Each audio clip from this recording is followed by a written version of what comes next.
It's a Tuesday morning. It's Tuesday, right? Yep. Oh, yeah, it's Tuesday. In the break room, Rochester's Classic Rock 96.5, WCMF. How's it going, buddy? Pretty good, buddy. What's going on, female buddy? Doing good, buddy. It is going to be a nice, chilly day by comparison to the last month. 67 degrees right now, and that's about as high as we're going to get. We're looking at a high of 70 around noon, and then it's back down again, much like Tommy's mom, just going down, down, down, down. More rain coming between lunchtime and dinner time, but... No humidity. Yeah. It's going. It's good. Down, down, Not sticky down. like your mama. Oh, sticky, sticky. So sticky and icky. Let's start off your Tuesday with a chance to win some money. Let's do it. How about your chance to win $100,000? $100,000. Download the free Odyssey app, log in, listen to CMF on the app for 1 hour each weekday. Get your daily entry for your chance at your share of $100,000 in this national contest. You guys have alarms that wake you up. Both of you guys use your phone? Yeah. Okay. Yeah. Yeah. There is a family who had a much more extreme alarm this morning to wake them So what up. kind of alarm are they using? A semi-truck slammed into a home Oh. just outside of Batavia about 1:30 this morning. Okay, so this is our second truck hitting a house, isn't it? And then one train. We know it was train then truck. Do we have another semi? I thought Yeah, we was had there another truck? I thought we had 2 trucks and a semi because last year was the season of cars in the water. Yeah, you're Yeah. right. This year is big ass things hitting houses. No, you might be right about that. Yeah, I mean, it's not out of the question. So this semi truck, the cab is completely in the house. Yeah. Completely in the house. There was a family of 4 Jesus. that was inside the house. Thank God none of them were injured. The driver of the semi, it took them 20 minutes to get them out of the truck. They were taken to the hospital with non-life-threatening injuries. Wait, so they were stuck in a truck for 20 minutes? Well, yeah, it's in a house, man. Eastbound. Oh, wow. Bro, I'm telling you, man, Yeah. did you see the picture of it? Yeah, it's buried in there pretty good. It is absolutely bananas. So the folks out that way, the first responders say everybody was extremely lucky. You know, You ain't kidding. the good news, and I'm knocking on wood here, What's that? is for all of the insane big things into home stories we've seen, Yeah. there rarely seems to be injuries. Yeah. Or at Yeah, least you're like right. severe injuries, right? 'Cause, like that train story we told you the other day, again, a train into a house, somehow no one was hurt. Yeah. And it turns out there was a woman in the house at the time. The train was stopped by the garage, so whoever built that garage, call them for all your garage needs. Yes. So nobody expects a semi-truck to hit their house at 1:30 in the morning. No. First of all, I would love to know what the people who live in that house thought had happened being woken up by You that. had to think it was a tree or something because of the storms we're having. Oh, good call. I didn't think about right? that. Yeah. You just had tornado in Buffalo. I would think a big ass tree. Okay, you're probably right. Because, like, outside of the weather, I mean, if there is no weather happening, do you think that's an earthquake? Yeah. Do you? I mean, like, Yeah. what other thing could shake your house and make that Right. kind of noise?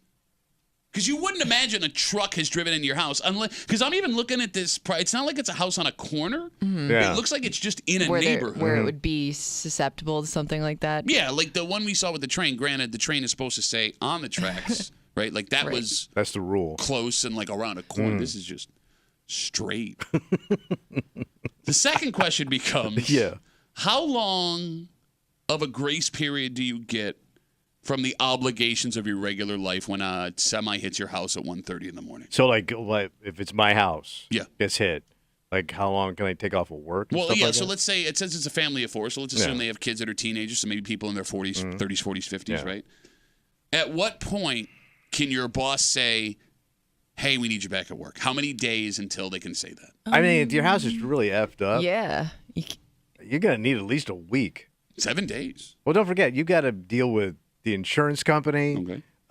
where you're going to, how bad your house is it livable? Yeah, like I guess I wouldn't want to like leave it there if it's all out in the Right. open, you know? Okay. You got days of just Yeah. dicking around with that stuff. Well, but like you're not the one that like comes in and like tarps off the house, right? Like they have I don't professionals know. that come in and do. Right, but in the meantime, like right in the moment, till somebody can get out there and start doing that, you know what I mean? You got to wait on that. That guy's got to come out, Okay. and they got to get started. So it says that code enforcement is coming to look if the house is safe to return to. I will read you this quote. The trooper says the family were upstairs sleeping. The owner of the house said they heard a big boom. And then it- country music. This is WBAA Radio. Stay tuned for Bo and the Gang. They said it felt like the second floor of the house shifted down. Oh, so like it shifted out the foundation? Well, it said it's what he felt like. Shifted down something that trucker should have done. He's bound. Jesus Christ.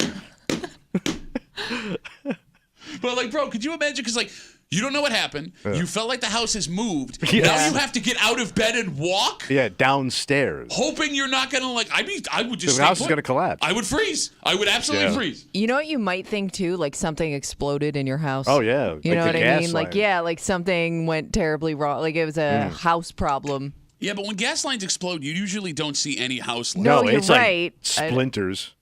But just with that big of a noise, I would think it's something like that. All right, so going back to the question, Kimmy, how many days until a boss can politely say, "Hey, we need you back I feel to like work"? you got to give them when your life is uprooted like that. I think you get like at least a week. So you guys are both saying 7 days. That feels Yeah. too long, man. It feels like you get the rest of the week and then come back Monday. Monday. I guess think if it's it's 6, I mean. a long process. I don't know because you also have to figure out where you're going to live in the meantime potentially if you can't live in your house. Yeah, you got kids, pets. Yeah. How am I eating? Where are we sleeping? One of my favorite segments that we do here in the break room. Where are we sleeping? Where we sleeping? For Tommy, it's always alone.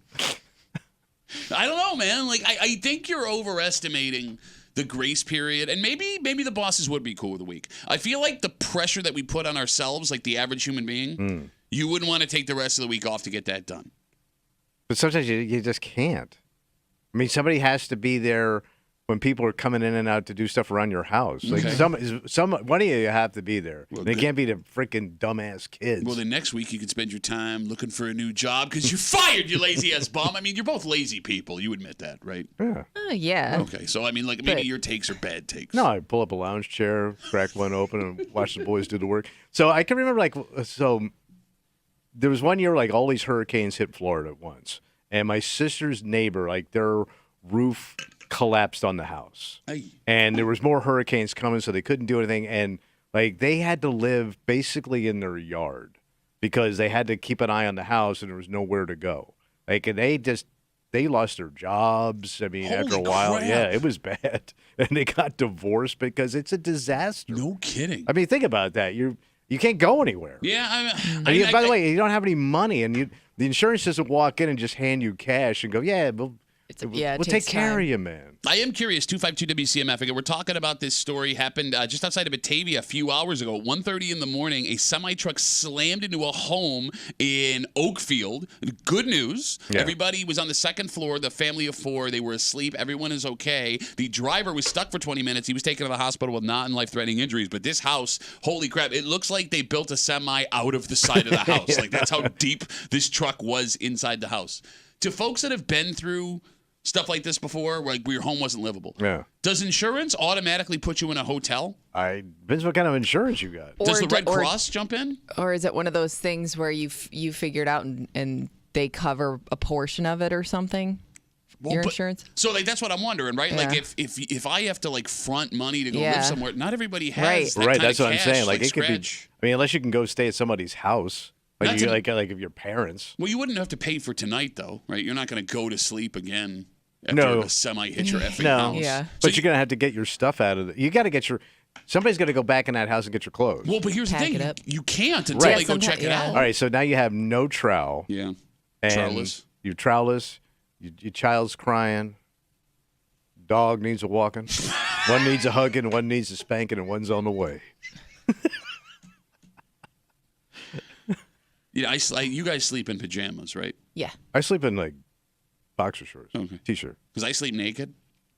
And stories like this. Yep. So gross. Why is that gross? Make you worried that if you have to jump out of bed to go do something. Like, I your should- oozing ass is piling out of them Ew. sheets. You know that ass ooze. Well, I don't want to think about What are you it. talking about? My wife washes the sheets on a regular basis. You'd have to. Every 6 months, we wash those suckers. No, I'm going to start keeping a pair of gym shorts right next to the bed. Just in case something like this happens. Because, like you said, if my house is going to collapse and I can't go back inside, Right. I'd be standing there just hanging brain the whole time. Mm-hmm. You know what I mean? Well, that's what people when the hurricanes come, they tell you, know where your shoes are, have clothes on so you can get the hell out of the house because your house could be leveled. I can't sleep in clothes, though, man. You can't sleep in just underwear? No, I can't do it. I can't do it. It bothers the hell out of Really? me. Yeah, I don't like it's like the friction on my skin, and then I feel like I'm confined. Can't don't box me in, man. I need to be free. Freedom. 252-WCMF, 252-9263. It sounds like this is more common, maybe not the semi into the house, but the house disaster than we thought. Let's talk to Mark. Hey, Mark, how are you, buddy? Good. How are you guys? Good, brother. What's up?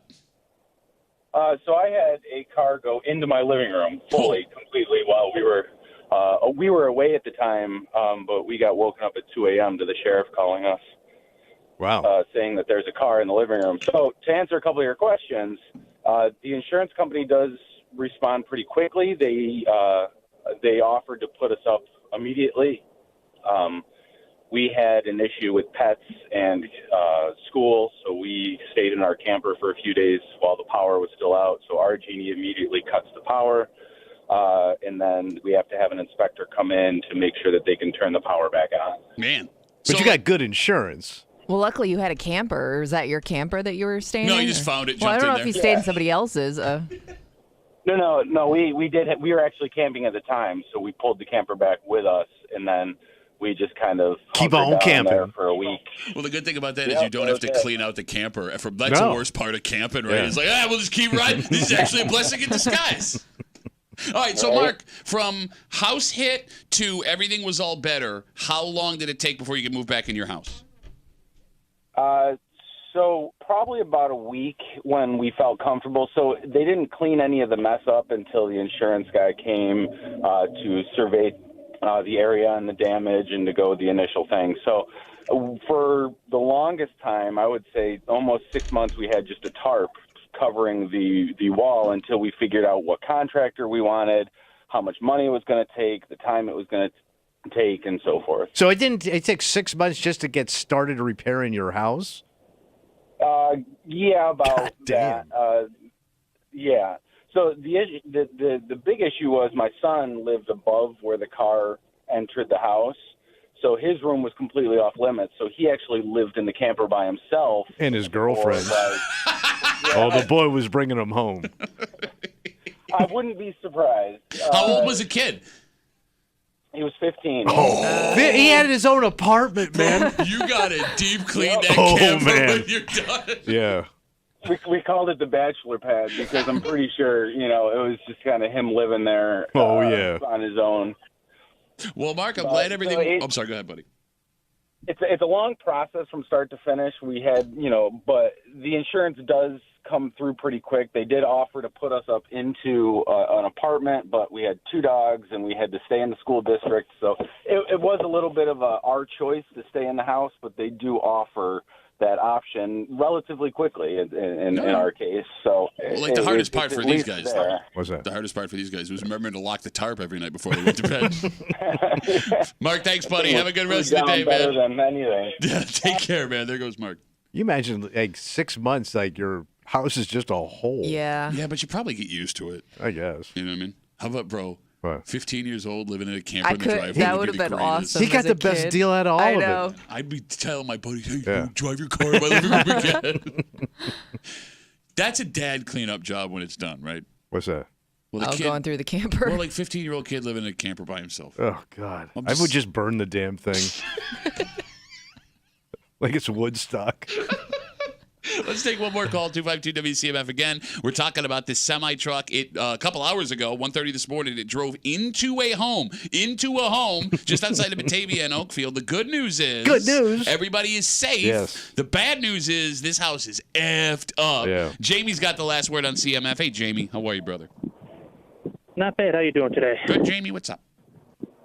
I've never had that happen to me, but I got some information on that house that got hit. What happened? I mentioned to the story to an employee here at work, and she already knew about it, and she told me that exact house 2 years ago had a tree fall on it and just got rebuilt. Oh, no. Yeah. That is the worst luck. No. Yeah, it's time to move. Well, what are the odds, going though? through it twice. I mean, third, there's no way it happens 3 times. Oh. All right, tree, truck, what's left, plane? Oh, shut up. I mean, Jamie, here's what sucks about that, too. Because, these small communities, they come together to help out. Oh, yeah. Right? Good town folk. Yeah, okay. Like, if you did, a GoFundMe or a fundraiser in the first place, can you do it again? Oh, yeah. Even though you really need it? How many chicken barbecues could one town handle? I would think yes. Okay, all right, Jamie, count up Jamie. He's already donating $100. All right, he's in. Yeah. Guess not. Jamie, thanks for the call, buddy. Have a good rest of the day. No. You know what sucks too is depending on how much damage that tree did, it probably got rebuilt to the way you wanted it. You know what I mean? Like you probably got some new stuff that you were excited about, and then this happened. Brand new tarp. Auto locking. Yes. All right. Well, again, we're glad everyone's okay. Yeah. And watch your damn trucks. And your trees. And your house. And your planes. Yes. We got a Dynamite Watch Your Damn Truck's going to break up for you this morning here on CMF. It's Tuesday. You know what that means. Oh, yeah. That new hot segment. Where are we trucking in the hood? Kimmy's got her posts from the neighborhood apps you've been sending her. We appreciate those. She removes street names. She removes town references. She reads them out loud. You, me, everywhere that can hear us, we're going to listen. Yeah, I have to listen. And because we know every stereotype about every town, village, neighborhood in the greater Rochester area, we're going to... We're going to figure out where they whining. We're going to do it just after 9 o'clock, so set your phone alarm or come on back. I mean, really, what do you got better to do? Have fun with us. Thank you. Don't be a dick. Chill, man. I got kids to feed. And a whole bunch more. But first, Tommy. What's going on? Your Buffalo Bills kick off the preseason on Saturday against the Chicago Bears. All right. And based on how they run out of the tunnel, I can tell you with almost certainty whether or not they will win that game. That's what sets the tone, huh? Preseason, or you're talking every game? I guess it would be regular season more, but I'm sure this counts in the preseason as well. All right. And it's not about how they're running out of the tunnel. It's what they're wearing running out of the Oh, tunnel. all right. Because I know you don't believe in this stuff, but it turns out there is actual statistical proof that maybe what is on your body matters. Okay. We'll get into it next here in the break room on 96.5 WCMF.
Tommy, you think this is a stupid idea?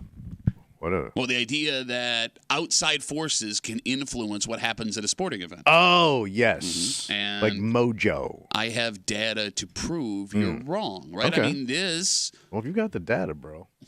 Data don't lie. I bring the data, bro. Okay. I bring it hard. Right. Look, man, there is a statistical advantage to the Bills walking out of the tunnel in these every single Sunday. So much so that, like...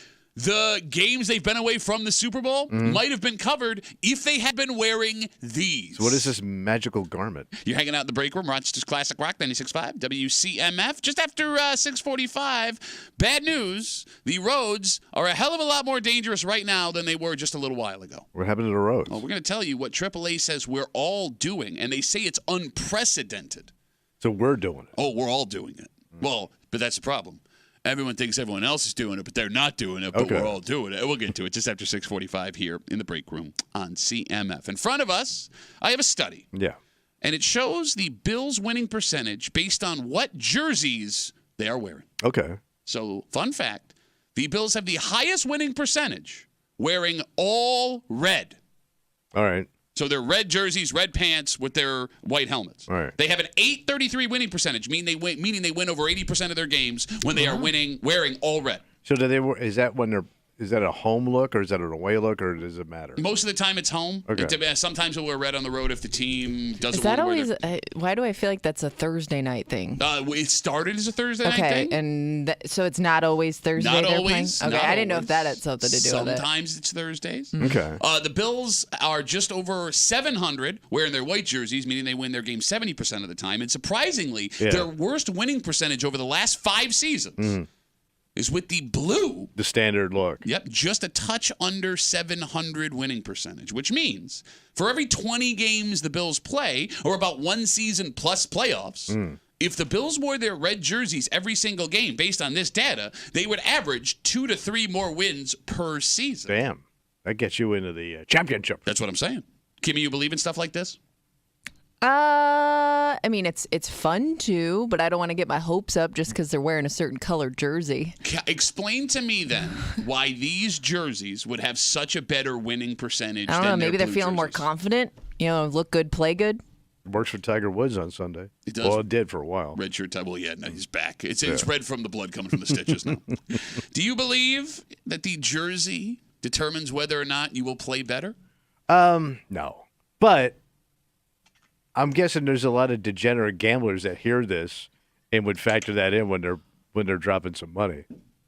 Well, I'm wondering, is there something to wearing that block coloring? Does that screw up the other team, or is there some type of strategy involved where teams that wear all red throw off the? I don't know. Well, I mean, the Chiefs wear all red, and they've won 3 Super Bowls in the last 5 years, right? That. I mean, wait, I think there's the San Francisco 49ers wear red. They've won. A lot of wait a minute. We might be onto something here. Is there something with red Well, jerseys? does it screw up guys who are colorblind? I don't know what percentage of players that is. But that would all green would screw those guys up too, right, and the Jets have been terrible, right? Yeah. All right. Maybe you're onto something. No, I mean, I don't think it has anything to do with science. I think there is a legitimate backing to teams play better in certain uniforms. Bro, it's true. What do you mean, how? I mean, these people plan for months to play these games. Yeah. They lay out these plays, and strategies. Yes. And you're telling me red, hey, that was the winning formula. Could be a mental thing. Like I said, maybe they just really feel confident in those the whole uniforms. the whole team feels confident in red. Kimmy's right. Look good, feel good, play good. Hand goes down. Why do you dress up? Why do you dress up every day to come to To work? piss you off, most. No, it's a No, lie. you don't. You piss do it for you you. You do it because it makes you feel more confident. Yes. Yeah. So you sat here and said what you put on does not affect your performance at your job, and then you go, well, yeah, I dress up. I could be sitting here in a T-shirt. You got the same stupid stuff would come out of my face. No, that's not true. You would be much more terrible, which is almost impossible. It would just be you going, which is like Tuesdays and Fridays now on this show. No, man, I'm telling you, anyone that's ever played sports, and I understand why you wouldn't get this. Oh, explain to me there, Mr. Athlete. Well, I mean, look, you've never played the game. You barely played the game. You've never played the game, bro. Wait, what college were you looking at? University of your mom's a skank. And she didn't even want you. It's up in Minnesota.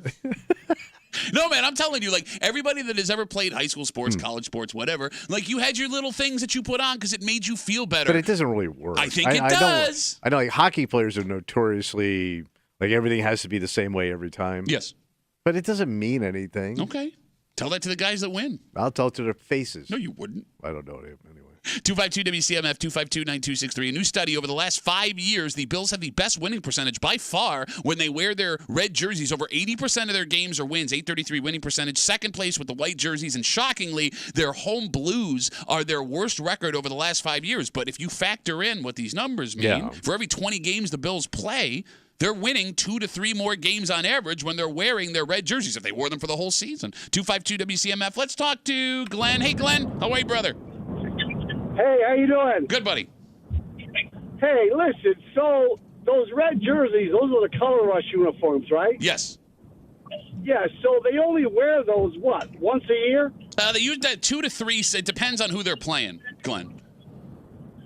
Yeah, but I think they only maybe once, maybe twice a year. So the percentage has to be higher based on they only played, what, 10 games in the past 5 years in those uniforms, where the blue ones, they played how many games? Well, I mean, the majority of home games. But here's the thing, Glenn. If they would have lost 6 out of the 10 games they were wearing red, their winning percentage would be 400. It goes both ways here. Yeah, but you have to wear the uniforms an equal amount to have a legitimate percentage on wins. No, I get that. I get that. We're really bad at math here, Glenn. No, I get you don't have to be good at math to understand, Glenn. I don't know. Uniform math, there's a lot to it. I don't trust a man named Glenn with math unless it's John Glenn. John Glenn. He was good. Oh, he's good with the math. Glenn, thanks for the call, buddy. Have a good rest of the day. No, you get what I'm saying, right? No, you don't. No, Glenn kind of lost me, man.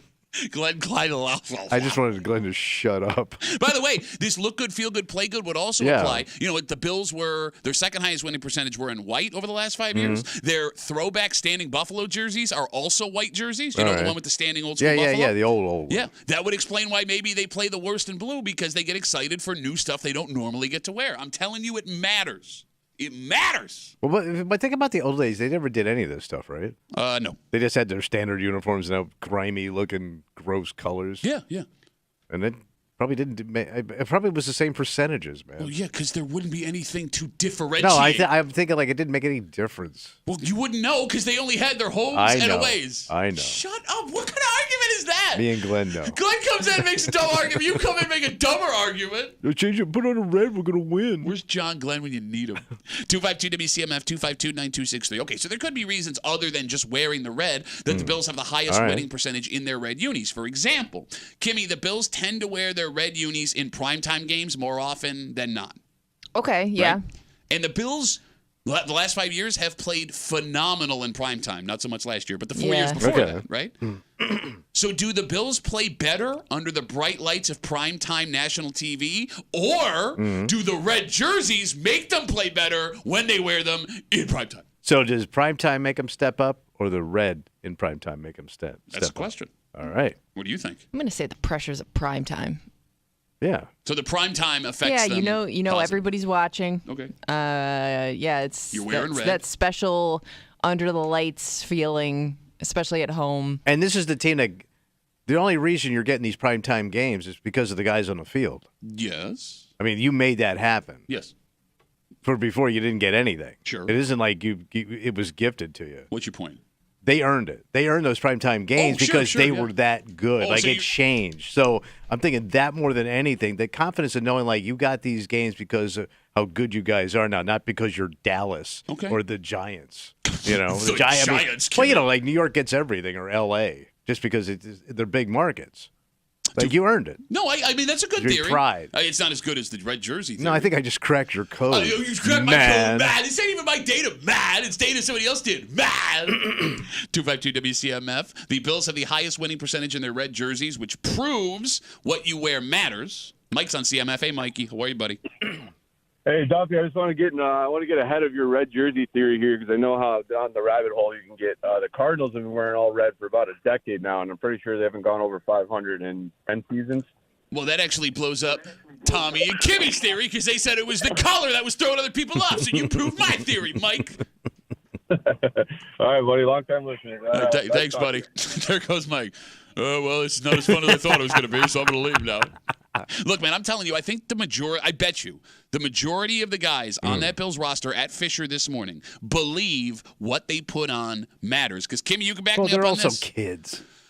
Those players campaign for jersey changes all the time. Remember a couple years ago, the Bills switched to white face masks because the players wanted it really, really bad from the gray? I remember that. I didn't know that was a player decision, I guess. They begged and begged for years, and they finally got the switch. And players have also been begging for red helmets back along with the fans. Oh, you like that red helmet stuff, too. Pretty cool. It's awesome.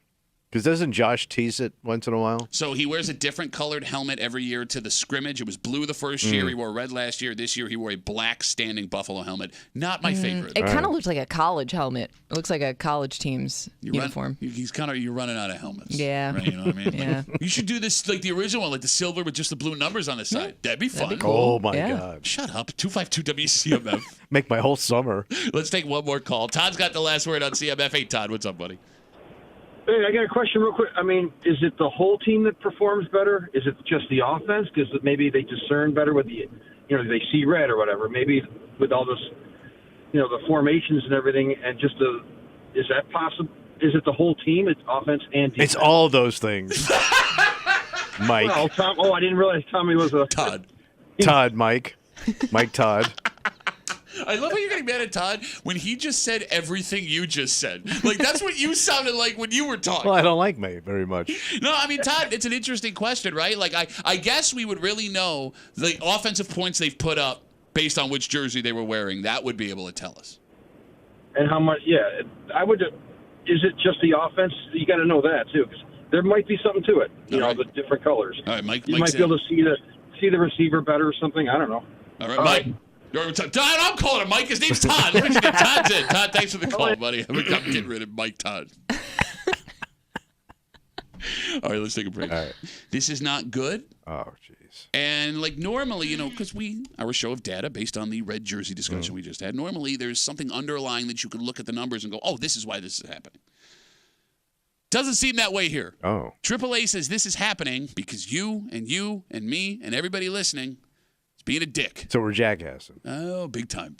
And it's having fatal consequences. Jesus. Next in the break room on 96.5 WCMF.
Not great news, Tommy. What happened? It's way more dangerous to be on the road right now than just a few years ago. I thought we were doing good.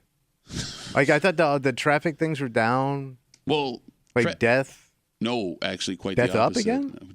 Death up again, really. Wow, at least something's up in this country. When you look into why, the numbers, the trends, what could have changed to make things worse for everyone behind the wheel. What are we doing? Well, the experts have one very simple answer. Mm-hmm. You're hanging out in the break room. It's just Classic Rock 96.5. WCMF, just after 7 o'clock, this sport took the nation by storm. Rochester especially. Oh. You could do no wrong if you wanted to do something in this realm.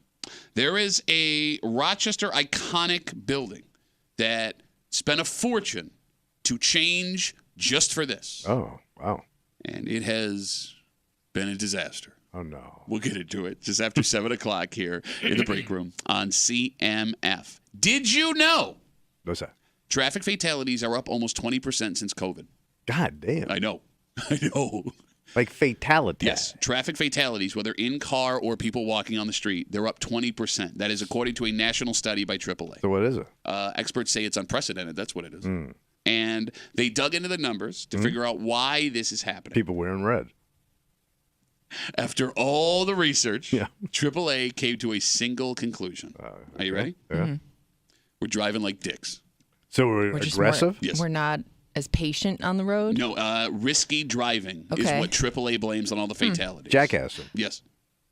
Tailgating. And this isn't just like new drivers, because I think people would make the argument that, people just got their license. Maybe they weren't getting the experience they needed on the roads. But this is there's no statistics that point to that. So they touch on a couple of things. They actually brought up what you said. They theorized that kids who didn't have a chance to take driver's ed or defensive driving classes on account of the COVID shutdown are worse drivers than their peers were, and that as they get older, like that's just compounding itself. So the bad habits are set. Exactly. You get more comfortable. They also found there's been a rise in people not wearing their seatbelts that has been contributing to traffic fatalities. Really? But they are also seeing increases in speeding, increases in unsafe lane changes, all of this stuff. Long story short, we're just being dicks in our cars. Well, you pointed out some people that work here that drive like dicks.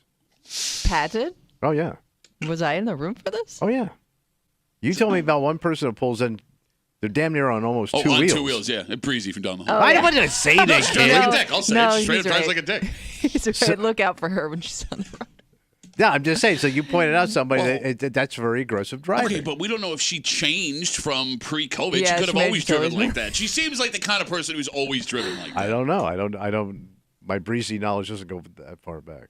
All right, the phone number is 252-WCMF, 252-9263. When you are on the road, does what AAA have found seem right? Are people driving riskier? Did we see? We did see a rise in road rage incidents out of the pandemic. What's weird though is cars and technology have been geared towards making it almost impossible to like change lanes without knowing somebody's there. You know what I mean? And I know not everybody has that technology in their cars, but I would think more people than before do. Counterpoint, having that technology that is supposed to make you safer, right? Maybe makes it makes you less riskier. Okay, because you now don't have to check your blind spot three times, right? You're relying on that stuff. So I drive early in the morning, no traffic, even when I go home, right? So I don't do a lot of driving. Why do you work? Do you work early in the morning? I got a different kind of a job. Yeah, okay, gotcha. I'm a semi-retired broadcaster. But I did drive all the way to Florida on that vacation, and that's the first time I did any like long ass all day driving. Through traffic and stuff. Yeah. And I was like, you got to be effing kidding me. So I can't tell you if it's because I'm old or because, like, I just thought, God damn, man, this is way different than I remember being on the road doing stand-up. So I don't know. Okay, I think it's the first one. But the cutting off, the flying around, I'm like, Jesus Christ, slow down. Okay, where are you going? The way you said that, flying around, jet assing. Jet assing, looking at the phone. The phone's got to be a part of it. But the phones have been a distraction now for a long time. But there's more and more and more things y'all looking at. I don't think so. I mean, we're talking 5 years ago. What exists now that didn't exist 5 years ago? You got 17. How many more apps are on your phone now than when you bought that phone? You have all apps open at the same time. He does too. Like, why is my battery draining so much? I can't figure it out. I can't hold a charge to the goddamn thing. I'll show you how to fix it. No. You don't know I'll go to the store. You go to the Apple store? store? Yeah, they're not condescending. 252 WCMF 252-9263. Again, shocking numbers from AAA. Traffic fatalities are up almost 20% since COVID ended. After AAA got into all of the numbers and figured it out, they said it's because everyone's driving like dicks. Risky driving is to blame for the rise in fatalities since the pandemic. So here's the problem. What's the problem? With trying to figure this out, right? Everyone thinks everyone else drives like a dick. Yes. Right? If they pass you, they're jet assing. If you're stuck behind them, they don't know how to drive the speed limit. You and you alone know the exact speed everyone should go and how to properly change lanes. So the question that would really get us the answer that we need here, are you driving riskier than you were 5 years ago? Oh. Are you? No, you say I don't drive. No, I not do so. you, not you. I'm not aggressive. You can't be aggressive doing 40. Everybody else says so. Well, yeah, that can make you a bad driver doing 40 on No, 390. I'm trying to go proper. Go proper. Kimmy, Yeah. are you a riskier driver than you were 5 years ago? I don't think so, only because, and this could be a reason maybe why other people are experiencing this now. If you're somebody that drove during COVID, there was nobody really on the roads, you kind of got used to getting to and from places quickly without any issues. Okay. And then when more and more people got back on the roads again, I'm guessing that just led to your patience wearing thin. Like maybe you got more frustrated. All right. You were so used to like being one of the few people out and about that, you know, maybe that led to problems once everybody was back on the road. And I find that because there's nobody on the road in the morning, and even when we go home, it's really not that bad. So when I am in traffic, I do feel like I have less patience just because I'm not used to driving in traffic all the time. So you can admit you are driving more as a dick than you were 5 years ago. No, that's not my point. Not Kimmy. No, I'm saying I get what you're saying. I think that's what other people are experiencing now. More and more people are experiencing now. Everybody else, Right. not Kimmy. No, I'm saying I do get frustrated. And I I can think hear it that's right where now. it stems from. She's getting pissed. She's getting radio rage. I'm not saying I'm not. Never mind. No, I get what you're saying. The okay. point I'm getting at here, right, is I'm trying to draw. I got a parallel. I get it. I get it. Everybody thinks they're a good driver. Exactly. Like the They're three like, of us. nobody thinks they're irritating. Exactly. The three of us in this room can point to reasons why everyone else is driving like a dick, but none of the three of us. No, I'm telling you what causes me to drive like a dick. But you're not driving more like a dick than you were 5 years ago. No, but I will admit that I do drive like a dick, and that's why. She's peak dick. You peak dick 5 years ago, but that Kimmy, if 5 Kimmy years was, ago, sure. If peak Kimmy dick was 5 years ago, right, that wouldn't increase the chances for her to True. hurt somebody now. But there's one No. factor when you talk about all this stuff that they don't ever bring up. There's also more of us.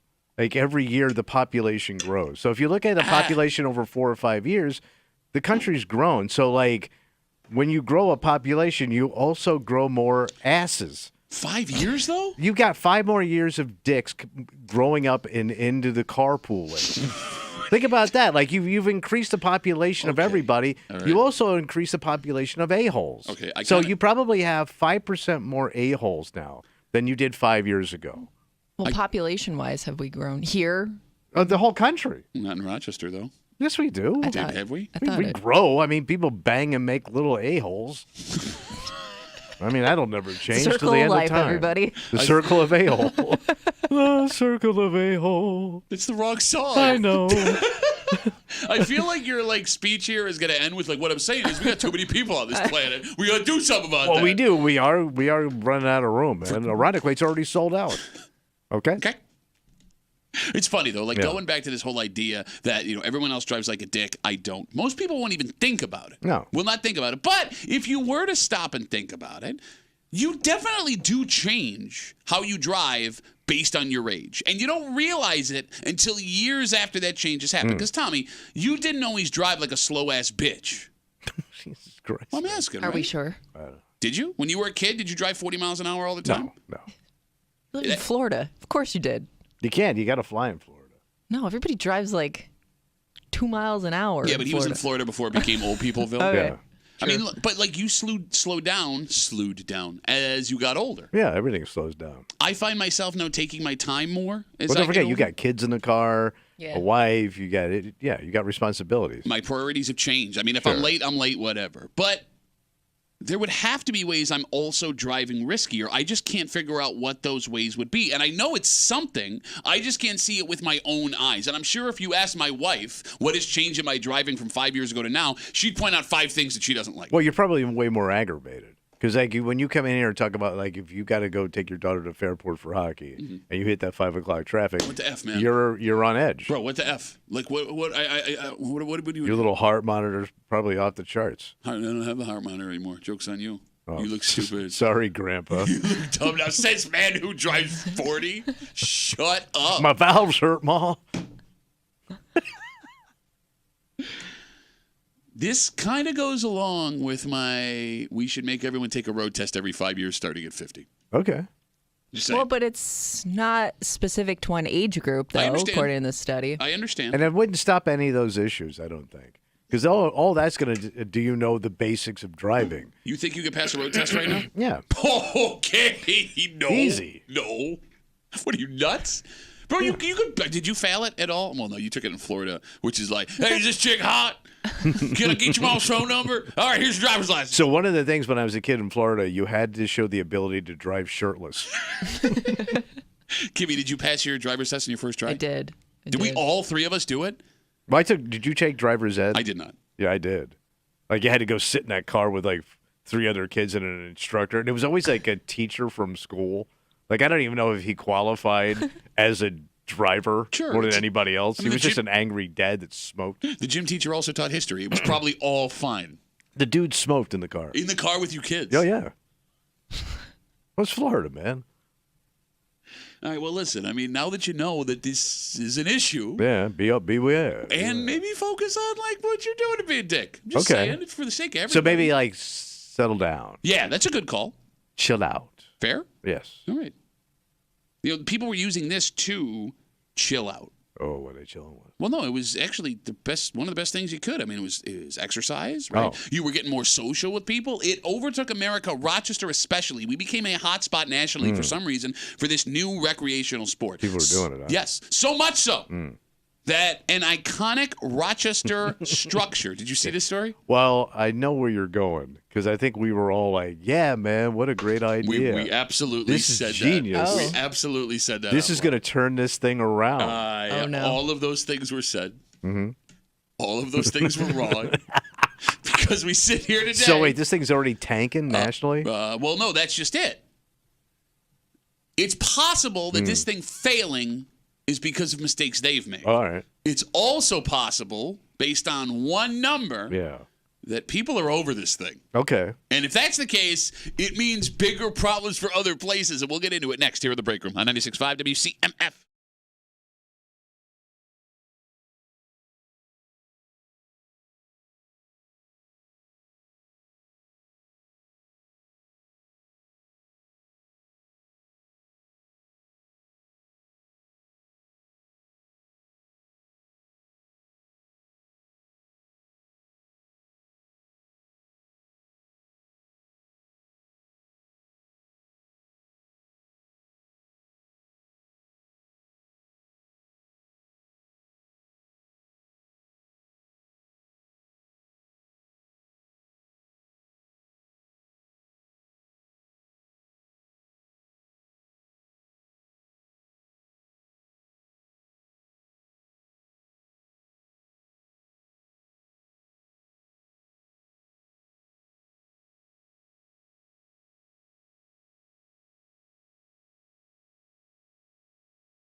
Out of nowhere, this sport was everywhere. Oh, it was hot. All your friends were playing it. Your dad was playing it. Well, some of our dads were playing it. Oh, yeah.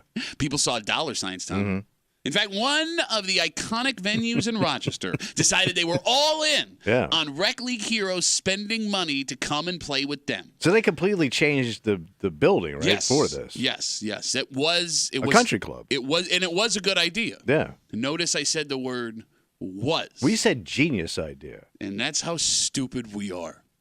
You're hanging out in the break room, Rochester's Classic Rock 96.5, WCMF, just after 7:25, 7:30.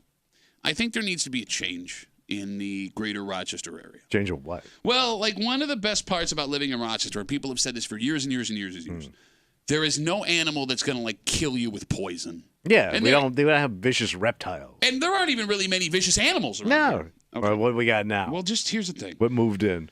It's not that it moved in. It turns out these things have been there the whole time, and they're rare, but one was found and had to be taken care of. And look, man, maybe it's time to inform us all of what we could come across just so we know what to do in case it happens. And we'll get to what was found just after 7:30 here in the break room on CMF. Tommy, everyone knows the Dome Arena in Henrietta. Oh, yeah, #1 Dome. So it's got a long history. Opened all the way back in 1972. It's been a venue for everything from sports to both pro and high school. You got conventions in there, concerts. It's so beautiful to look at, too. It's such a majestic building. I find it charming. Well, it has a kind of an ugly charm to it. Fun fact, did you know Foghat recorded their double platinum live album there in 1977? You're kidding me. That's when they broke out. Yeah, it's broke. Wow. That album, the live album, was recorded at the Dome Arena in Henrietta. Damn. Yeah. If you go by it right now, you can still hear my dad in the back go, whoa, what? You got a beer? What?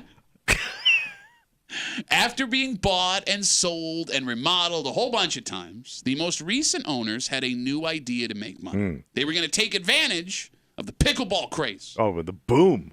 In 2023, they spent $500,000 to open up the Dome exclusively as the Rock Dome Pickleball Club. So you had complete indoor facilities. Yes, they did. They had to level the floor. Bunch of courts. Yep, put a whole bunch of stuff over Probably the top lockers, of it. a whole thing.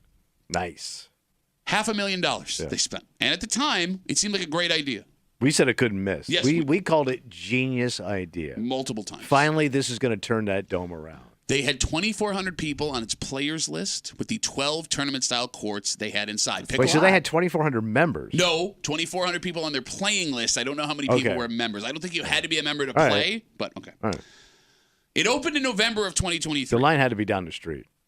And it officially closed in July of 2024. You own a dome, made it run on time. It's done. It's Wait. all done.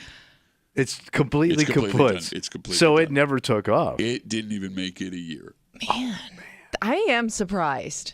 I mean, morning shows across the street go longer. Just because people I know that play pickleball, like they'll go to courts and wait for games. Your old man. Yeah, my dad's one of them. Is he still playing? Yeah, he still gets out there and So plays. he hasn't dropped off? No. Okay. So why this tank? Yeah. Well, there's a couple of things that might be here. The owners told the DNC the decision was financial, but that's as far as they went. The question then presents itself. Was the Dome Pickleball Club just a really bad idea? Or is pickleball going the way of like squash, racquetball as a flash in the pan and people are getting bored with it? All right. It could be a fad. The phone number is 252-WCMF, 252-9263. What does the rock pickleball scene look like now compared to last year, 2 years ago, 3 years ago? Because the DNC... Tommy talked to several folks who were members of the Rock Pickleball Club at the Dome. One woman said she wasn't surprised by the closing. I'd like to read you a quote. What's she saying? Quote, there was no one there when we did use it, except for our group. It was hot and humid in there. There was no AC that I could tell, so it wasn't that comfortable. Oh. Yeah, AC would be a big thing. Yeah. Because I thought like wintertime would be, they'd crush. Right. I would think so too. But maybe that was the problem. Maybe it was just a seasonal thing because, you could go outside anytime you want to any of those outdoor courts and play. I wonder if this was only open for like specific hours or something. Well, I mean, we have 24-hour pickleball. But that's what I mean. Maybe that pickleball. If it's a small window of time, people can get in there and play. It's people need to be flexible with the pickleball times. I don't know. I feel so stupid. Why? Because you and I and Kimmy, we sat in this room and we were like standing over here. Yeah, this is what we need. This is the innovation we need. Yeah, I was all for it. Yes, awesome. And it didn't even make it a year, man. It didn't even make it a year. So what's making pickleball so popular, what made it so popular, may also be what's hurting pickleball right now. What's that? Well, credit to towns across the greater Rochester area. Coming out of COVID, during COVID, it seems like every town and village built free pickleball courts, to Kimmy's point. Yeah. So if you didn't mind waiting for a game, you didn't have to spend a dime. Right. And on top of that, gyms that already had paying members were turning basketball and tennis courts into places for pickleball. The Y was big with that. Okay. My buddy got pissed because his 7 a.m.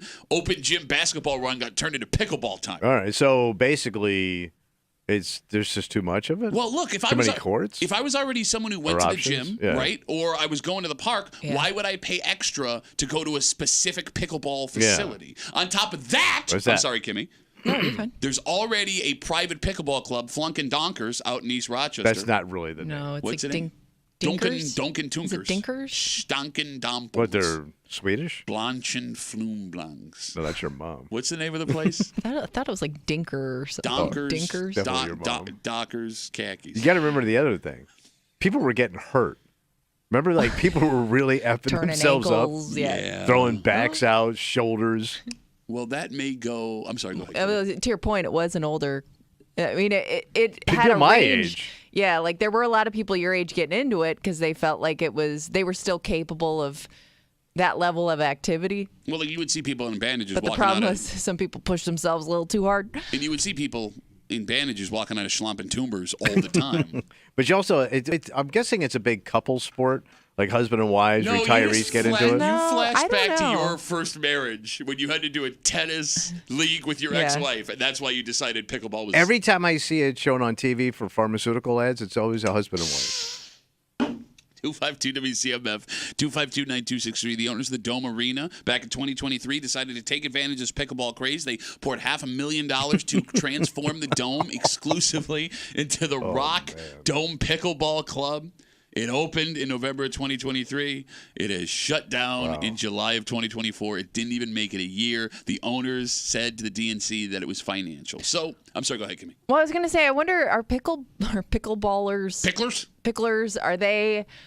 Do they like to move around to like see what the competition's like at different courts, or do they kind of just go to their spot and stay there? Maybe this wasn't something that people were willing to try because they already had their spots. Okay, I'm going to base this on other rec sports. Yeah. Tell me if I'm wrong. The older you get as a rec sports player, the less you want to move. Once you find a place you're comfortable, you stay there. But if you get into these tournaments like your dad was doing, those tournaments probably but those are once in a while. But I don't know. They probably move around. Yeah.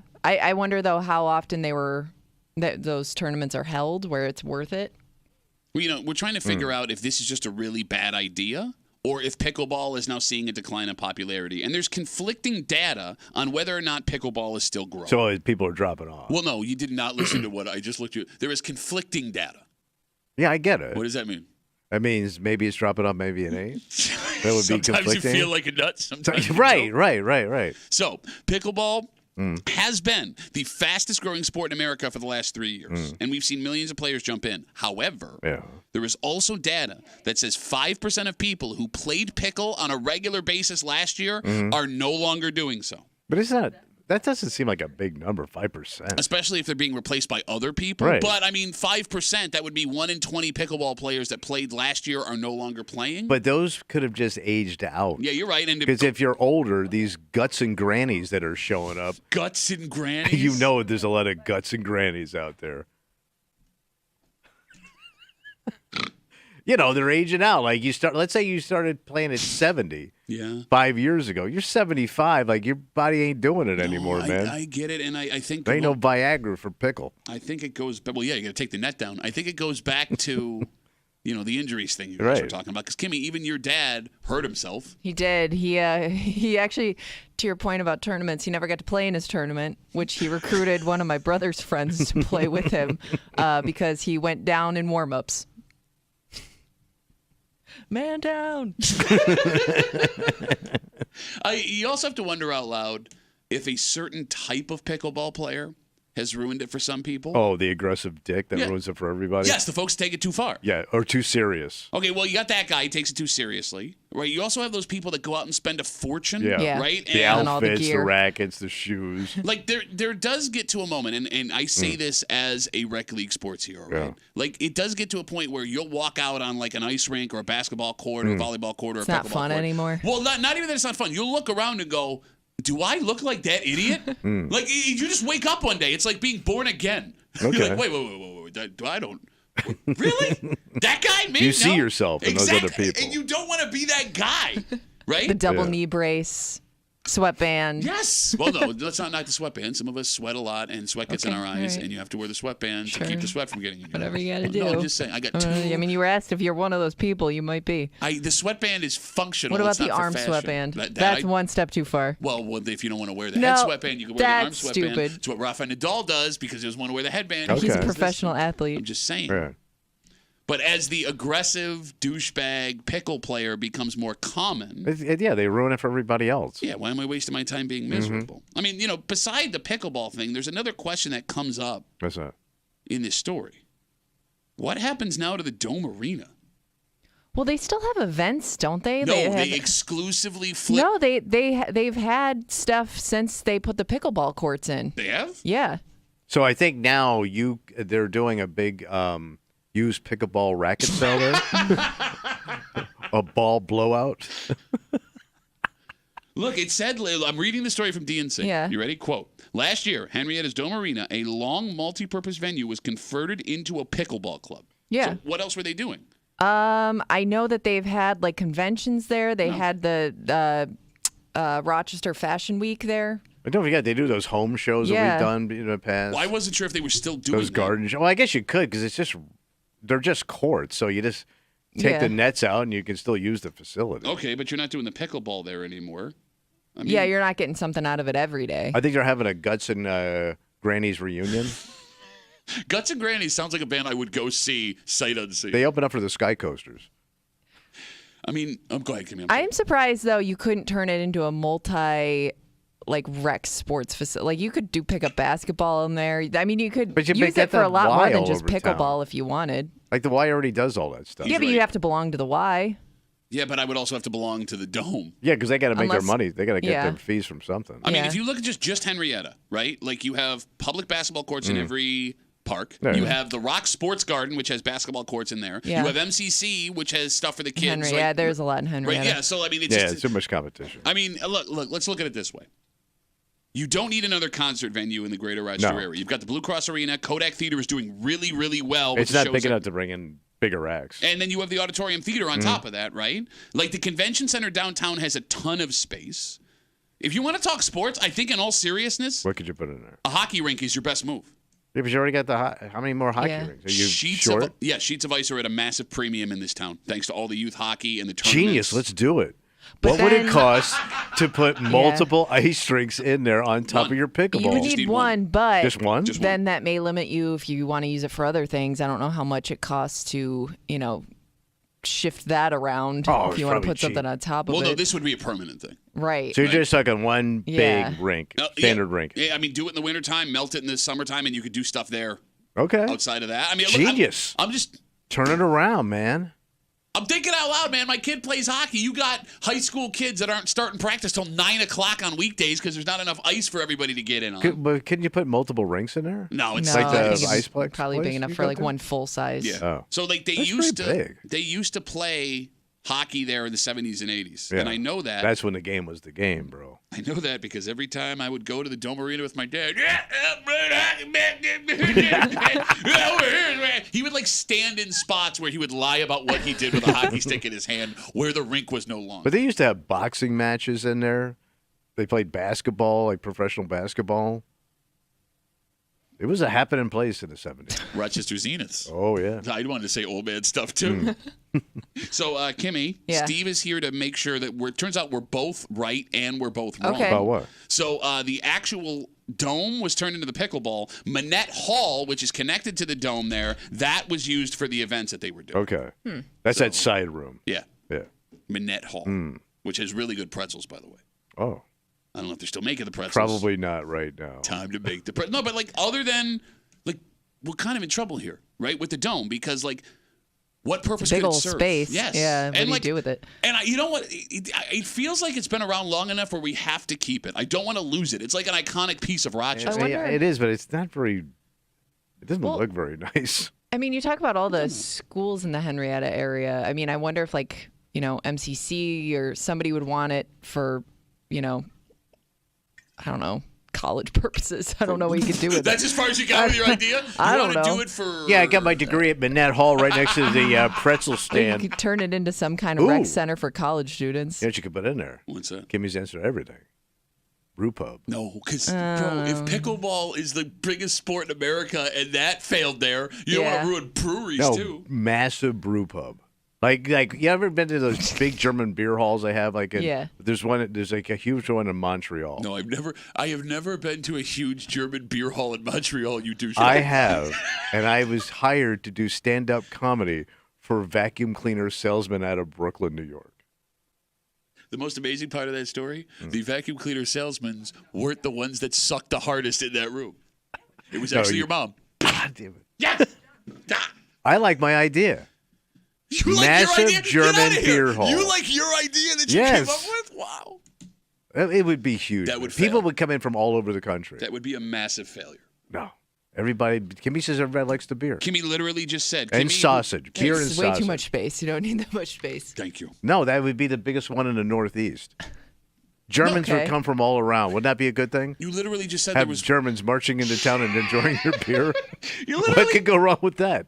252 WCMF. Let's take one call before we move on. We've been rambling again. The Dome Arena, back in November of 2023, they spent $500,000 to convert it into a rock pickleball club. We thought this was the greatest idea of all time.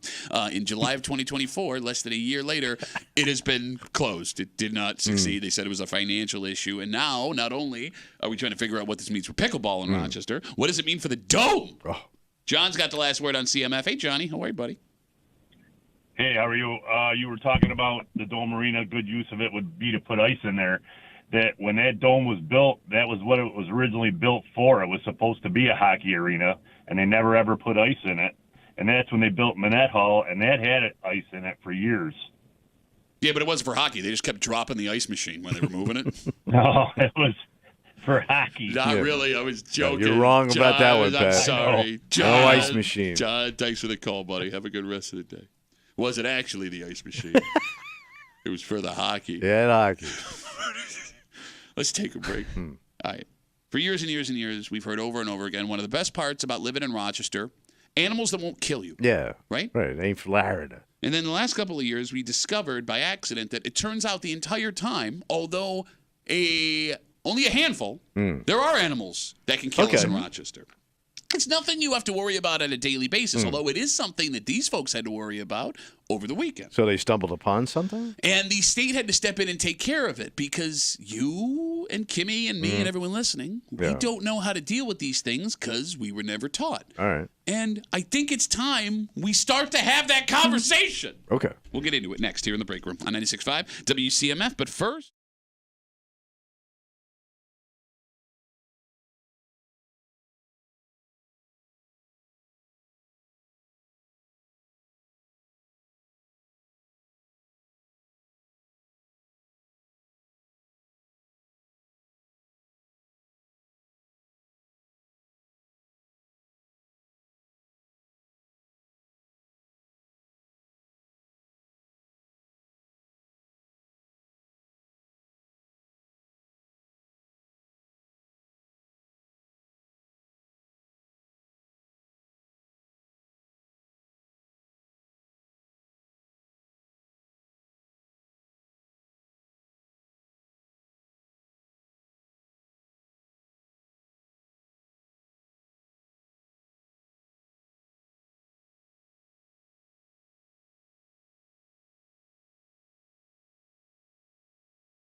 Can I make a proposal?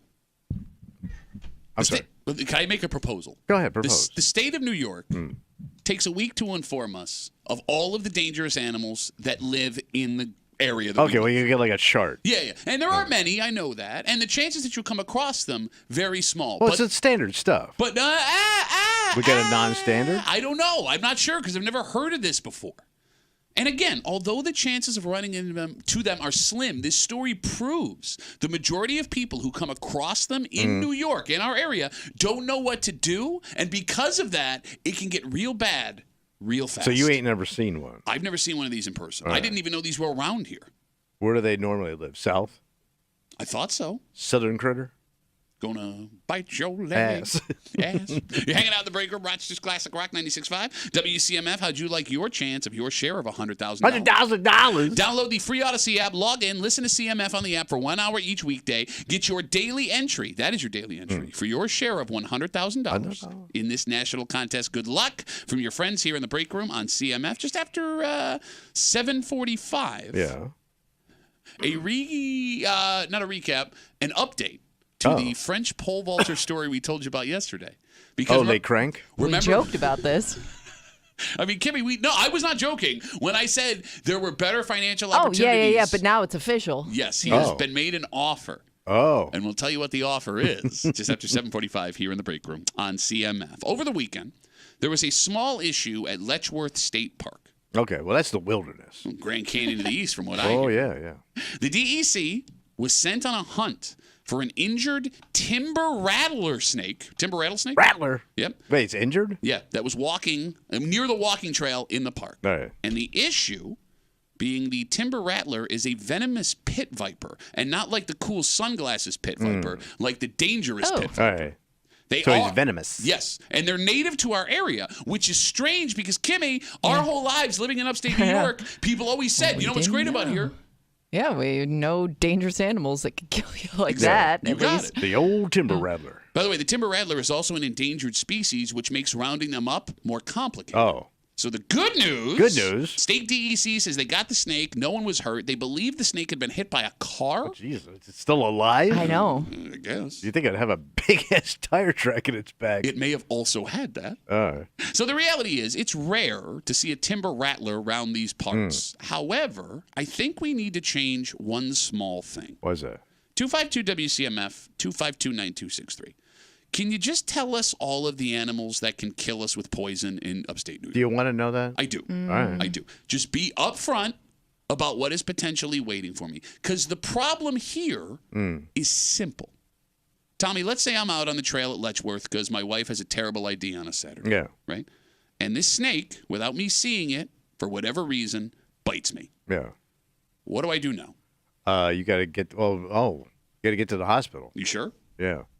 And I think you got to pee on it. Okay. Well, I guess you die pretty quick. Well, see, that's just it. We don't know. You start hallucinating. Am I a goner? Do I have 20 minutes to get to the hospital? Either do I have 12 way. hours to get to the hospital? Well, don't dick around. Right. You just got bit. But I don't know. If I got bit by anything, I'm probably getting it checked out as soon as possible. But there are some things that'll bite you where you don't even have to go to the hospital. But how do you? But I don't know. Rattlesnake, I'm going to guess you got to go. But I wouldn't even know Any that's snake. a rattlesnake, right? No, because there are garden No, snakes. you know rattlesnake because it got goddamn fangs. And it's got a rattler. Okay. All snakes have fangs, don't they? No. Yeah, a garden snake can bite me, can't Yeah, it? No. I think They don't have venomous fangs. No. I didn't say venom. Yeah, but they have fangs. Can a They could garden bite. snake bite me? I don't think they have fangs. Okay, you did it again. You could have just said I don't know. You could have just said I don't know. But once you hear that rattle, you know that's all rattlesnakes are venomous. Okay, but let's say I'm Do walking. you hear the rattle? Hear it? I'm out in nature. I'm talking to my wife. All of a sudden, Well, I shut your damn feel mouth. something on the Like, back we of didn't my come leg. here to take a walk and hear your stupid jokes all afternoon. Oh my God. What? Oh my God. If you and I are, I'll ask you a simple All right, question. well, you and I are taking a walk. Let's Go say ahead. you and I were at Letchworth. You get bit. What am I supposed to do now to help save your life? You have to suck out the venom. No, you don't. They told you not to do that. No, you have to suck it out. Like if you can't get me to a hospital, you have to suck it out. Here's the worst part. It bit me right on the tip of my wang. You're so creative. Everybody You saw suck that it. coming. Everybody saw that coming, including the snake.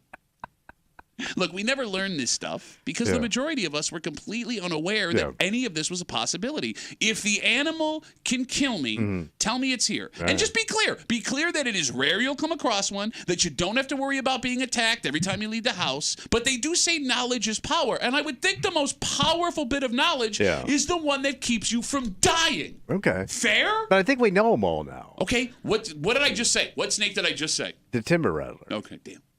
But you also said we got the bear. We got bear, but we knew we had bear. Well, but we know they're around here now. Although even the stuff we know that are around, people will downplay. For example, I listened to a radio show, Kimmy, a couple of years ago that said there's only 5 bear in all of New York State. Yeah, listen, that stupid show for it. Nobody likes that show. And even when the bear stories come up, you downplay the bear. And then we have a bunch of people call up that live in the area that say, I had a bear in my backyard, I had a bear in my porch, I had a bear drive my car the other day. All right, so you got your bear. You got your rattler. Yeah. Right? You got your coyote. But coyote's not gonna Coyote got your ass. Well, seems like it could be dangerous. You got your fox. Yeah, foxes. And you got your snapping turtle. The snapping turtle I'm the least worried about. Snapping turtle F you up. It's not going to sneak up Take on your you. finger off. It's snake and some kind of turtle. Turtle, it would be the longest sneak. How long are you standing in one spot where a turtle sneaks up About an hour on you? and a half. Kimmy, can you? I'm sorry, go ahead. No, but the coyote, fox, whatever, if you get bit by, you have to worry about rabies when it comes to all those. All animals you have to worry mauled. about. All animals you have to worry about rabies. When you get a chance, can you look up what you're supposed to do if you are bit by a timber rattlesnake? Because we're having this discussion. The DEC took care of this. I'm assuming the DEC got involved because they're aware that people are naive to what to do. But hunters must run across this stuff all the time when they're out trucking around. But they could also be so rare you don't. All right. And, but some hunters have got bit. Some hunters have got bit. Yeah. You're sitting up in that tree stand, you're 4 beers into your morning, and all of a sudden you feel this like stinging in your big old thigh. And now Jan's got to suck out the poison. It sounds like you have some time. Okay, but it does say you should seek medical attention immediately. Rattlesnake bite is a medical emergency and can be fatal if left untreated, potentially leading to organ failure and death within 2 to 3 days. Bro, you got to suck that thigh. No, I said with. You just want someone to put his mouth in. I know. Start sucking, son. No, but that's what I mean. Like, okay, but is that all rattlesnakes or is that just specifically the timber It says rattler? if you've been bitten by a timber rattlesnake. Okay, all right. So then I got time. I could even stop and get lunch on the way Yeah, home. you could probably. In agony. And you probably start feeling that venom going into your system. Wash the bite immediately again. with soap and water if available. Okay. That's what you should immediately do, I guess. Gotcha. Yeah. No, but again, you're doing it. You probably are going to feel the effects. How do you know? You've never Because it's venom. It's getting into your blood system. You're going to start tripping.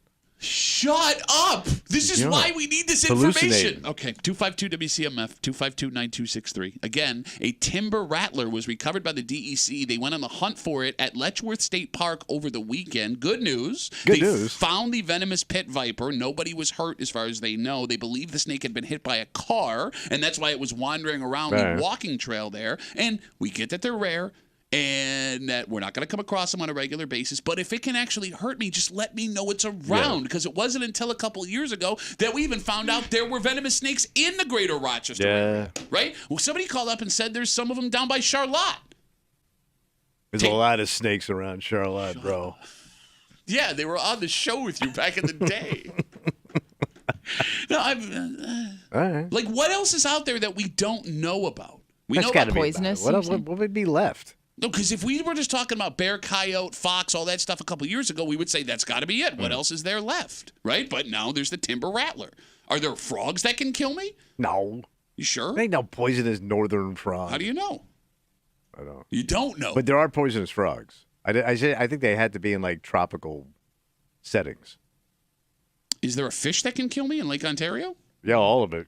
I don't think you're supposed to eat a lot of it. I'm not saying the mercury. I'm saying you got to suck it out. Will you stop with the sucking it out? Like if I'm in Lake Ontario swimming, or like any body of water. Could you get bit by something? Could something bite me and really hurt me? Well, there are water snakes. Okay, are those but poisonous? I don't know if they're venomous. I didn't think they were.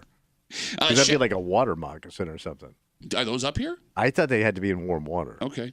But. Dun, dun, dun. Shelly writes us on Instagram. She says, several rattlers in Bristol. We used to own land up there. Dad says stay away from stone fences. That sounds like a country song. Dad said stay away from stone fences. So you got your heart broken there for some reason. He was a quarterback of the football team. You went back home. So you lost your virginity. He's working at the car wash. You had a baby. It's his, but you don't want to tell him. Right? Like, okay, there was a story a couple years ago, if I'm correct. Yeah. If I remember correctly, that there were bobcat sightings in Chi-Li. Bobcat? And the DEC said it wasn't a bobcat. It was just a really big house cat, but the pictures like clearly showed it was a bobcat. If there is a bobcat, just let me know there's a bobcat. I'm not going to be scared. I'm not going to freak out. I just want to know if I'm going to Chi-Li Paul Wegmans, I have a chance of coming across a bobcat. 252-WCMF, 252-9263. Let's talk to Bill. Hey, Bill. How are you, buddy? Good, yourself? What's up, man? I took a picture of about 2 months ago at Letchworth State Park of a timber railer. It's about 3 feet long, about 1.5 inches and 2 inches in diameter, going across the road. All right. Sounds like a fun weekend. Bill, were you aware they were out there before you got there? I did. I had heard about them being there a few years ago, and I seen a picture somewhere. I think it was even in a newspaper a few years ago of one in Letchworth. That's some riveting reporting by the newspaper. If I'm walking in Letchworth and I see a rattlesnake, I am crapping myself. That's what I'm saying, man. Like, I was unaware. So, Bill, if you were to be attacked by that timber rattler, what's your first move? Go. I don't really know. I mean, Start sucking. When you see the head and the tail, you're like, that's definitely not like a local snake. Local steak, like he eats at the diner every morning. Bill, thanks for the call, buddy. Have a good rest of the day. But they are local snakes. They're native to our area. And the DEC is clear. The majority of the time, these snakes are afraid of people. Yeah, they hide. Yes, I think they believe the reason why it was out on the trail is because it had been hit by the car. Mic's off. So I was just looking up, dangerous animals. And, you have your standards on there. Bear, like local animals, bobcat could be spotted around here. One that I didn't see coming, a beaver. Wait, what? Dangerous? Says they all are. Beavers have been known to get up to 60 to 70 pounds in New York and are usually wary of humans, but if one approaches their lodge in the water, they can get aggressive and potentially dangerous. Well, you're telling me that New York has 70-pound beavers? Oh, yeah, easily. Mostly on the west side. Wait, what does it do to get aggressive and dangerous? Like it's going to claw bite you? Stay away from their den. Yeah. Don't be messing with their den. Don't go into the beaver den? No. Don't stick your head or your fingers in. And first of all, never put your hand directly into a beaver hole. Like, you're a 60-year-old man that can't even say that without laughing too hard. If you're watching the live stream, he's collapsing in his own stupid-ass beaver joke. Let me tell you this. We are in no danger of dying from rattlesnake poison because we suck all morning. We're just nothing but sucking. At T-Speed writes us on Twitter. He says, Bergen Swamp. Is it Bergen or Bergen? What are we going with? Bergen. It's Bergen, right? Yeah. Okay.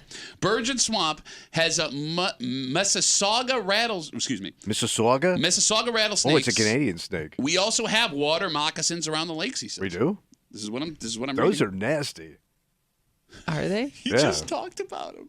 Yeah. And he literally just said, they're not around here. I thought they were like a warm water snake. Again, if you have to say, I think, just don't speak. Because they're all over Florida. I understand. They vote. Okay, this is... I'm a 38-year-old man who knows the Erie Canal song word for word, right? I got a mule, her name is Sal. 15 miles down the Erie Canal. That does nothing for me. Never for the rest of my life. Create a song about what to do if you're bit by snakes. Thank you. Just give me the snakes that are here and what I do if this, because I would have remembered it had they taught me that in middle school. A timely tune about venomous animals in upstate New York. But like you learned about this in Florida. Oh yeah. Like you know what? You have to, man. But that's what I mean, right? We kind of also have to.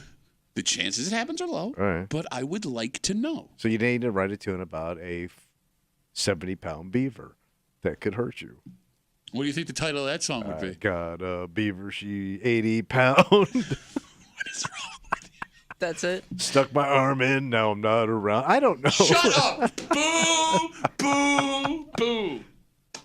You've driven all of the timber rattlesnakes out of Western New York based on your stupid jokes. Thank you. All right, let's take a break. It was around this time yesterday we were telling you about a French pole vaulter who did not accomplish his goal of medaling at the Olympics because of his giant penis. His penis caught the bar. He pulled it down. We had a grand old time talking about it. But in that discussion, I had thrown out the idea that he was going to benefit more from what happened than if he would have won a medal. And wouldn't you know, I'm a genius. So he got a call. He has been given his first offer. An endorsement. No. Oh.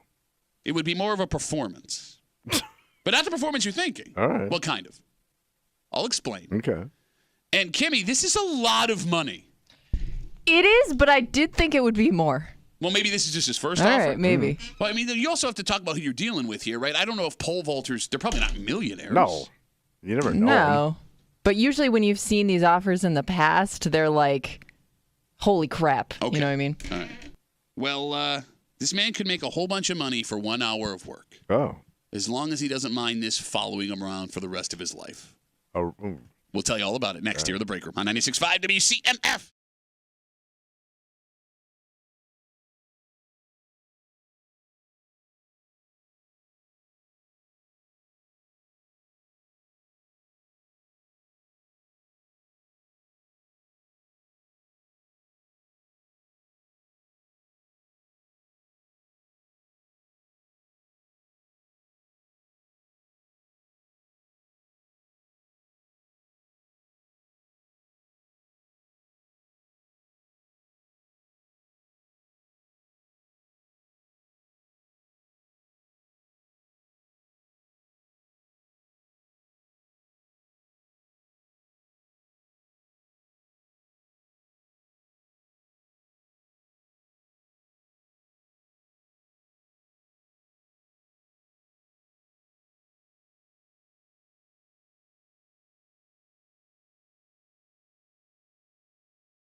Not going to say I was right. Okay. But I was absolutely right. What happened? Because, Kimmy, there's no way he was going to make this much money in endorsements afterwards, was there, if he had succeeded in his initial goal? Like if he would have won. Yeah. I mean, I don't know. I don't know what it's like in, his home country, maybe. I mean, we have Jen Shure here. She was the pole vaulter that won a gold medal a couple of years ago. Sure. I mean, I don't remember her, getting major endorsements, right? Yeah, but how long ago was that? Okay. You know what I mean? There may be more opportunities now than there were then. Well, this man we told you about yesterday, who failed at his initial goal, has a chance to make a lot of money for 1 hour of work. Damn, take it, buddy. If he doesn't mind this existing for the rest of his life. Existing. You're hanging out in the break room, Rochester's Classic Rock, 96.5 WCMF, just after 8 o'clock this morning. This woman will be the first woman affected by this law change here in the state of New York. Because we had the first chick? First person, period. Oh. For a long time, we would see officials, police officers, elected officials, get in trouble and do something terrible, only to find out years later that they were collecting their state pension because they weren't taking it away. That has changed, and it's still kind of controversial. There are people that believe, despite what this woman has done, she put the time in to deserve the money that she earned. Okay. We'll get to the story just after 8 o'clock here in the break room on CMF. So yesterday, we told you about 21-year-old Anthony Amorati. He is a pole vaulter for the country of France. And big things were expected out of this kid. Yeah. There were hopes that he would medal. On his final attempt over the weekend, he goes over the bar. He clears with his legs. His chest would have cleared, but we told you, his penis caught the bar. Yeah. And when we say caught it, it reached out, wrapped around the bar, told a quick joke, and then pulled the bar down. He looks like he's got a huge unit. Kid's packing. You got it. And he was very disappointed, upset that that's the reason he didn't make it into the medal rounds. But I had argued yesterday that he was going to get more financial opportunities from this accident that he ever would have winning a medal. It's begun. He has been offered a cool $250,000 Damn. by an adult camera site. And they are asking him to do a 60-minute webcam video, just him, where he, and I quote, shows off the goods minus the crossbar. Okay. All right, so he's just going to be on camera naked. Showing his penis for 60 minutes. For $250,000. So there's no other person involved. This is purely almost like an OnlyFans. Yeah. Remember, we were talking about, too. Exactly. Yeah. Now, this company's called Cam Soda. I'm not familiar with this one. All right. But 60 minutes, $250,000. You show the world what's in that singlet. Would you do it? Yeah. Right now. For $250,000? You're not going to ask your wife first? Well, I mean, me married? That's what I'm saying. Right now. But I'm a good-looking kid. I'm definitely hanging it. Okay. I'm asking you right now. With the life that you have. No, I can't. Okay, Why? so then, I would think like now you'd be I have even a wife more that would say comfortable no. with it. for $250,000, you think your wife cares about your penis that much? Get the hell out of here. She'd kill you for $250,000. I would think, I was going to say, and I would think like the older you get, the less you care about that. Personally, I'm with the money. But I have a wife, I have grandkids, stepkids to consider, so it's going to get shot. My penis is going to get shot down. I think that you are vastly underestimating how much your stepkids would care about your penis being exposed for $250,000. Underestimating or overestimating? I'm sorry. Well, I don't think they would care is what I'm saying. Oh, okay. I know my wife would be, she ain't going for it. Okay. She don't play, man. Kimmy? Yeah. Your husband, he's already a cover model. Right, I mean, he's already halfway there. Yeah. I mean, he's there. If somebody offered your husband $250,000 to play with himself for an hour on a live cam. Wait, play with himself? Well, he's going to take it out, right? Oh, you didn't say... It's just there. No, okay, fine. Well, he's not rubbing one out. He's just go, well, here it is. Yeah. That's all they're running. People log in and out, look at it. Toss it back and forth in each hand for a little while, right? All right, Kimmy, your husband shows his penis off for an hour for $250,000. What would you do? I guess, honestly, like if we... Pay your house off. If we... Pay 4 of our houses off. Just decided, we're not going to have kids in the future. We didn't have any, just children in our family that would eventually know about it. I would be fine with it. It's just the future that I worry about. So it's my argument. I don't want to, embarrass our other family members. So it's the same thing I just said. Yeah, but that's all. But you also said immediately he should do it. He should do it. He's 21 years old. This kid's 21 years old. So Kimmy's right. He may have a romantic Right, you don't know partner what in the future holds. You can't do it. $250,000? You can't do it with your kids. $250,000. Yeah, I And know. they're going to a Catholic Yeah. school. Yeah, you know how expensive that thing is? Like, you gotta $250,000? think, like, Your kids would get thrown out of school. My kid plays travel hockey. I have no choice. What you were saying, Kimmy, I'm sorry.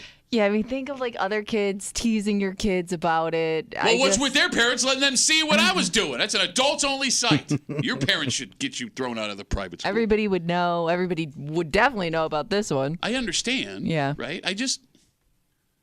Look, you're right. I probably wouldn't be able to do it either. Yeah. But I find it funny how both of you were like, you should do it. And then I ask you and you guys go, oh, no. Well, good for your penis. Like, I mean, 21 is the worst age to do it too.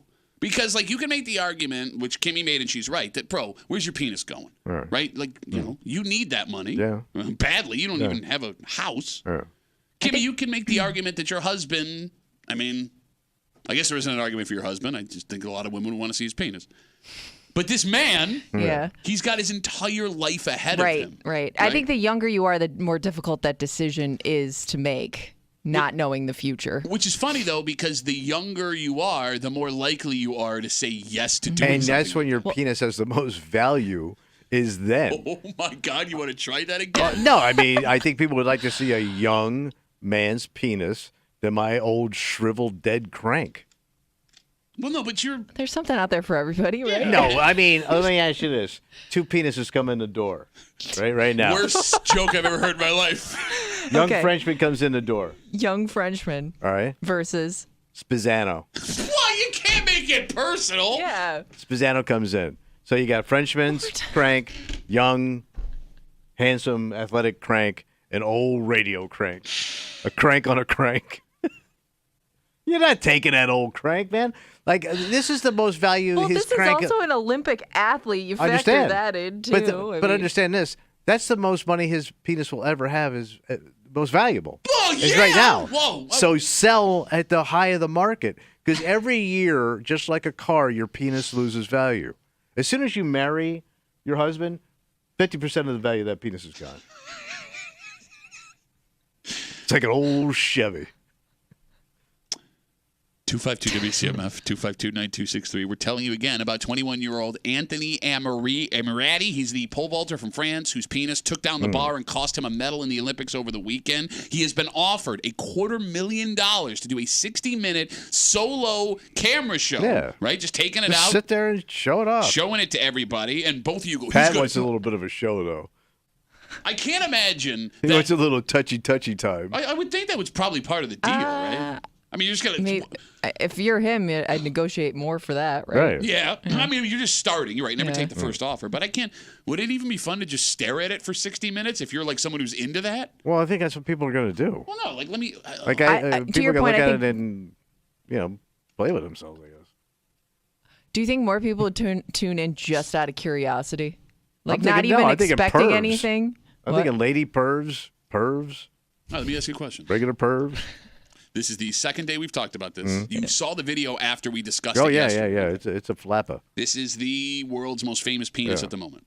It's $5 to get a look. When he decides to do this, $5 to look at it. Would you look at it?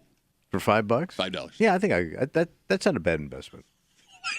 Why is that not a bad investment? Well, it's not too much. Well, no, but you say investment. What are Fair you price. investing in? I would pay $5 to look at a young man's penis. Kim, Well, that's basically what we're talking about here. no, not any. This guy's specific. Don't ever Yes. say what you just said. He is a young Frenchman. I would pay the $5 to view his penis. Kimmy. And it's all above board. It's all legal. He's of age. We're all fine here. We're all adults. Kimmy, now you made the argument yesterday that women don't really care about penises the way that men think they do. No, I don't think so. They're grossed out by them. Based on how famous this penis is and what it's done the last couple of days, would you pay the $5 to see it? I don't think I'm that curious. Okay. Is it alarming that the two men in the show I think are you're more only curious? going to be disappointed. Why? What if it's Because, a nice, like, tasty one? What the hell is wrong with you? I don't know. What do you look at? It's a nice penis. Yeah, but It's a is well-groomed- seeing that worth $5? I don't. It's only $5. You spend that at a goddamn Starbucks. Look at the guy's You don't penis. even get a penis. Yeah, at look at this Starbucks. frappuccino. I do. Oh, it's got some frappuccino. According to Pat. What does that even Well, you want to see some Frappuccino action. He's trying to pull you into his creepiness. Did you get bit You're by the one a snake you while want you were to in the touch commercial it and break? slap it around. Has the venom gotten into your brain? You gonna suck it out? I do wonder how many dong-shaped foods he's going to get endorsements for. What do you mean dong-shaped foods? Like hot dogs, stuff like that. Like Cannoli. He could be the face of so many different foods. First of all, I don't think they eat hot dogs in France. Yes, they do. Okay. They eat hot dogs in France. No, they can't. There ain't no hot dogs in France. That's what I heard. Well, they have sausage. Yeah. Okay. Sausage. You got your sausage. You got your cannolis. Cucumber. Zucchini. You know, there is a female gymnast who is endorsed by Parmesan cheese. Yes. She's an Italian gymnast, and she poses with the wheel of cheese. Amazing. It's the greatest picture you've ever seen. It's the weirdest looking thing. It's possibly one of the best endorsements I've ever seen. But let me be clear. She's not endorsed by Kraft Parmesan cheese. She's endorsed straight up Parmesan cheese. That's like the Parmesan of Italy. Yeah. And she's balancing on the cheese. Tweets coming in. Yeah. Again, talking about this 21-year-old pole vaulter from France. He's been offered $250,000 to do a 60-minute solo dong show. By the way, I think the creep cap is done for the week. Yeah, bro. We're working on next month. That might be too creepy for the Oh, creep it's cap. not that creepy. You're going to make people feel uncomfortable out of context. I felt a twinge in my spine. That's how uncomfortable it got in here. At Vex Patriarch writes, What's he saying? Tommy Muley throwing out penis depreciation schedules on the break room was not on my bingo card.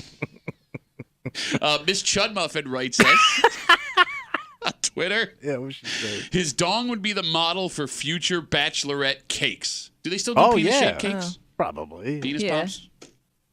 Probably. Again, if you don't know, you don't have to answer. I was asking Kimmy. If I ask that question out loud, who do you think I was asking? Not only did I thought it was a general audience question. I turn and look at her and I hear out of my right ear, probably. Let me tell you more information about bachelorette penis cakes. You say, Kimmy? Would you, let's say a sex toy company wanted to make a mold. Would that bother you or your significant other? The dildo is modeled after your crank. We got it! With your name and everything on the side. It's a signature model like a Jordan sneaker. You wouldn't take that? I think that would be worse than showing it. Because now it's You're like making it's money. in everybody's house. Yeah, I mean, look, if you want to talk about the one thing that women would care about your penis, it's their penis, right? Yeah. They are now in possession of your penis. It is attached to you. They own you. We are in this together. I think my wife would have more of a problem if my plastic penis was in other people's homes than if I showed it. But think about all these women that could enjoy your Olympic penis around the world. Those poor women would never get to feel that Olympic penis. Stop. Just stop. To hold it. Did you the hit power your head? holding the nation, the French nation, in your hand. It's like the colors of the French flag. Yes. Comes with a gold medal. Thank you. How cute would that be? It would only be funny if they shaped it like a baguette. And then you bought it. I think that would hurt. You bought it, and it was sticking out of one paper bag when you carried it home. But wouldn't that hurt? I don't know. Don't do the hand. I mean, the seeds alone getting stuck in there. Let's take a break. Those caraway seeds. There's no caraway. I'm not going to argue with you about baguettes.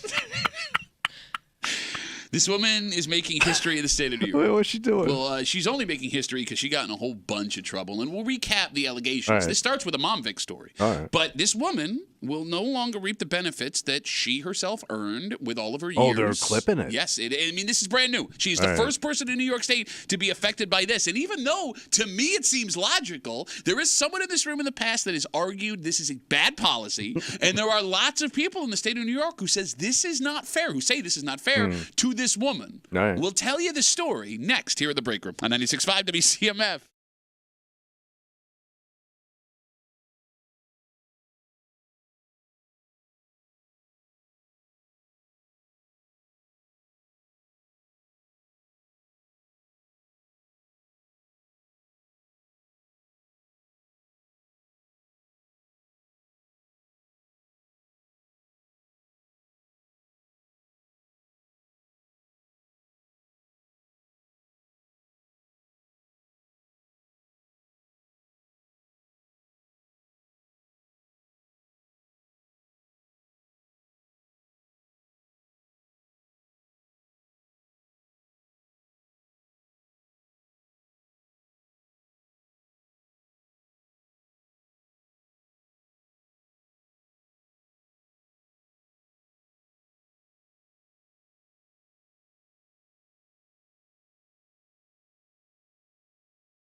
if you break the law, the state shouldn't pay you. Seems logical. It took a long time to get to what we're going to tell you about and see it put in action. However, the first person who's going to feel the pain of this new policy is not the type of person you would have thought would get popped. Oh. And there are still people who think even if you did wrong, you should be paid for the work you put in. You're hanging out in the break room, Rochester's Classic Rock 96.5. WCMF will jump right into this story. It starts with a mom vict. Okay, what happened? Ursula Stone, she's 56 years old, was a village clerk out in Steuben County. And that, Tommy, is an elected position. Okay. In May, she pleaded guilty to stealing over $1 million over 19 years in her position. Damn. And they say she did it every way possible. That she cashed checks not meant for her. That she cashed out unused vacation days that she wasn't allowed to. Right. So they say, like, at the end of your career, you're allowed to cash out. Yeah. She was doing it at the end of every year. Damn. And she was able to do that because, you see, they also say she was taking time off without using vacation days. Look at that, Ursula. She also wrote checks to herself for health insurance that she shouldn't have. It was so egregious that before she left the job, authorities say she wrote herself a check, a going-away present, for $26,600. Damn, that's such a random amount. And they didn't catch this for 19 years? The last one they caught. The check was stopped before it was paid as officials had gotten wise to her scheme. Gotten wise. So she's going to face monster punishment. Not only does she have to pay back the $1.1 million if she can, she'll be sentenced to 3 to 9 years in state prison. Okay. And for the first time in the state of New York, she's going to lose her state pension. Okay. Which I'm sure is sizable after a 19-year career. Well, absolutely. I mean, not that you need it. You had $1.1 million. But here's the thing. This losing the state pension after breaking the law is an idea that's been going around New York State for years. If you get paid by the state and they found out you did wrong on the job, that they can take that pension and take it away from you. This woman will be the first to ever have to forfeit that money. Yeah. And this idea is strangely controversial because, Kimmy, it feels like if you're breaking the law while working for the state, whether it's as an elected official, police officer, teacher, whatever, you shouldn't get a retirement. You would think. However, there are people that want to argue, crimes or not, you should be paid for your time put in. It seems pretty rare that it's taken away, if ever. No, this is the first one ever. Yeah. Ever. First one. Yeah. First one ever. Yeah. Okay. Yeah. I mean, what idiot would argue that if you broke the law, you should still get your pension? It's your money. That's the deal you signed with the state. So I think you should. Because all right, so take this. So let's say you take her pension away. She's going to go do time. She's going to get out. She's going to go in assistance. Okay. So you're going to pay for that woman for the rest of her life through Medicare, Medicaid, welfare, whatever you want to call it, food stamps. Okay. You're going to pay for that woman. So what did you gain out of it? Based on that argument, we shouldn't even send her to prison in the first place. Send her to prison all you want. No, but we got to pay That's for that. her money. I got to pay for that. That's the state's decision, but she earned that money. It's her money. Wait a minute. But you earn that money because you're doing a job, right? Okay. And if you're not doing the job, She could do the job and steal. You're right. You can't be a county clerk. I don't know about that specific job, though. Stupid County, by the way, Stupid County didn't close up. She's been doing it for 19 years. They were still operating. Okay. They didn't close the doors and roll up the streets. You're legitimately going to argue to me that she deserves to continue to get her pension. Yeah. Because despite the fact that she stole $1.1 million By the way, as an elected official over 19 years, she did her job. Okay, so let's Doing her say job. she's got to make restitution, right? Yeah. With what? Okay, so let's do that. Let's All do right. that. Her pension from the state is going to pay for the money she already stole? How does that make sense? All right, I would say if it makes sense if you took that pension money to pay back the county. Well, I mean, it's all in the I same. didn't hear that. It's all in the same pile. No, if you stole $1 million, take her pension away. Okay. Which it could be worth $1 million. Total. Having a pension, it's like having $1 million in the bank. Did he pull his gun out? No, then pay it up. But I just don't get why you're just gonna. Okay, you're going to financially ruin these people. Somebody's got to pay for that person. Okay. Phone number is 252-WCMF, 252-9263. You know what would have helped with that? Right.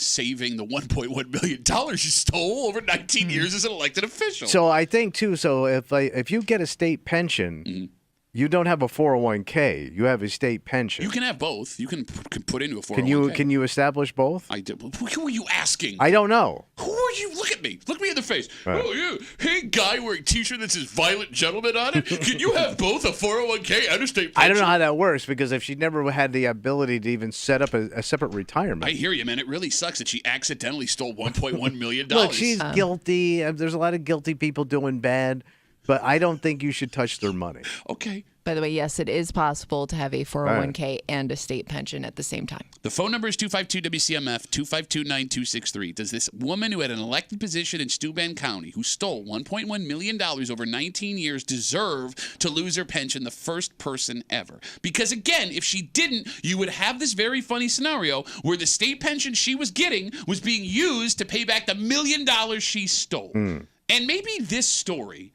that we're talking about is an easy example as to why this should happen. I think you're one of the few people that is not against this woman here. So you think if they clipped everybody's pension that stole, it would stop stealing? Well, let's talk about that. Knowing that their pensions are in jeopardy. Let's talk about that.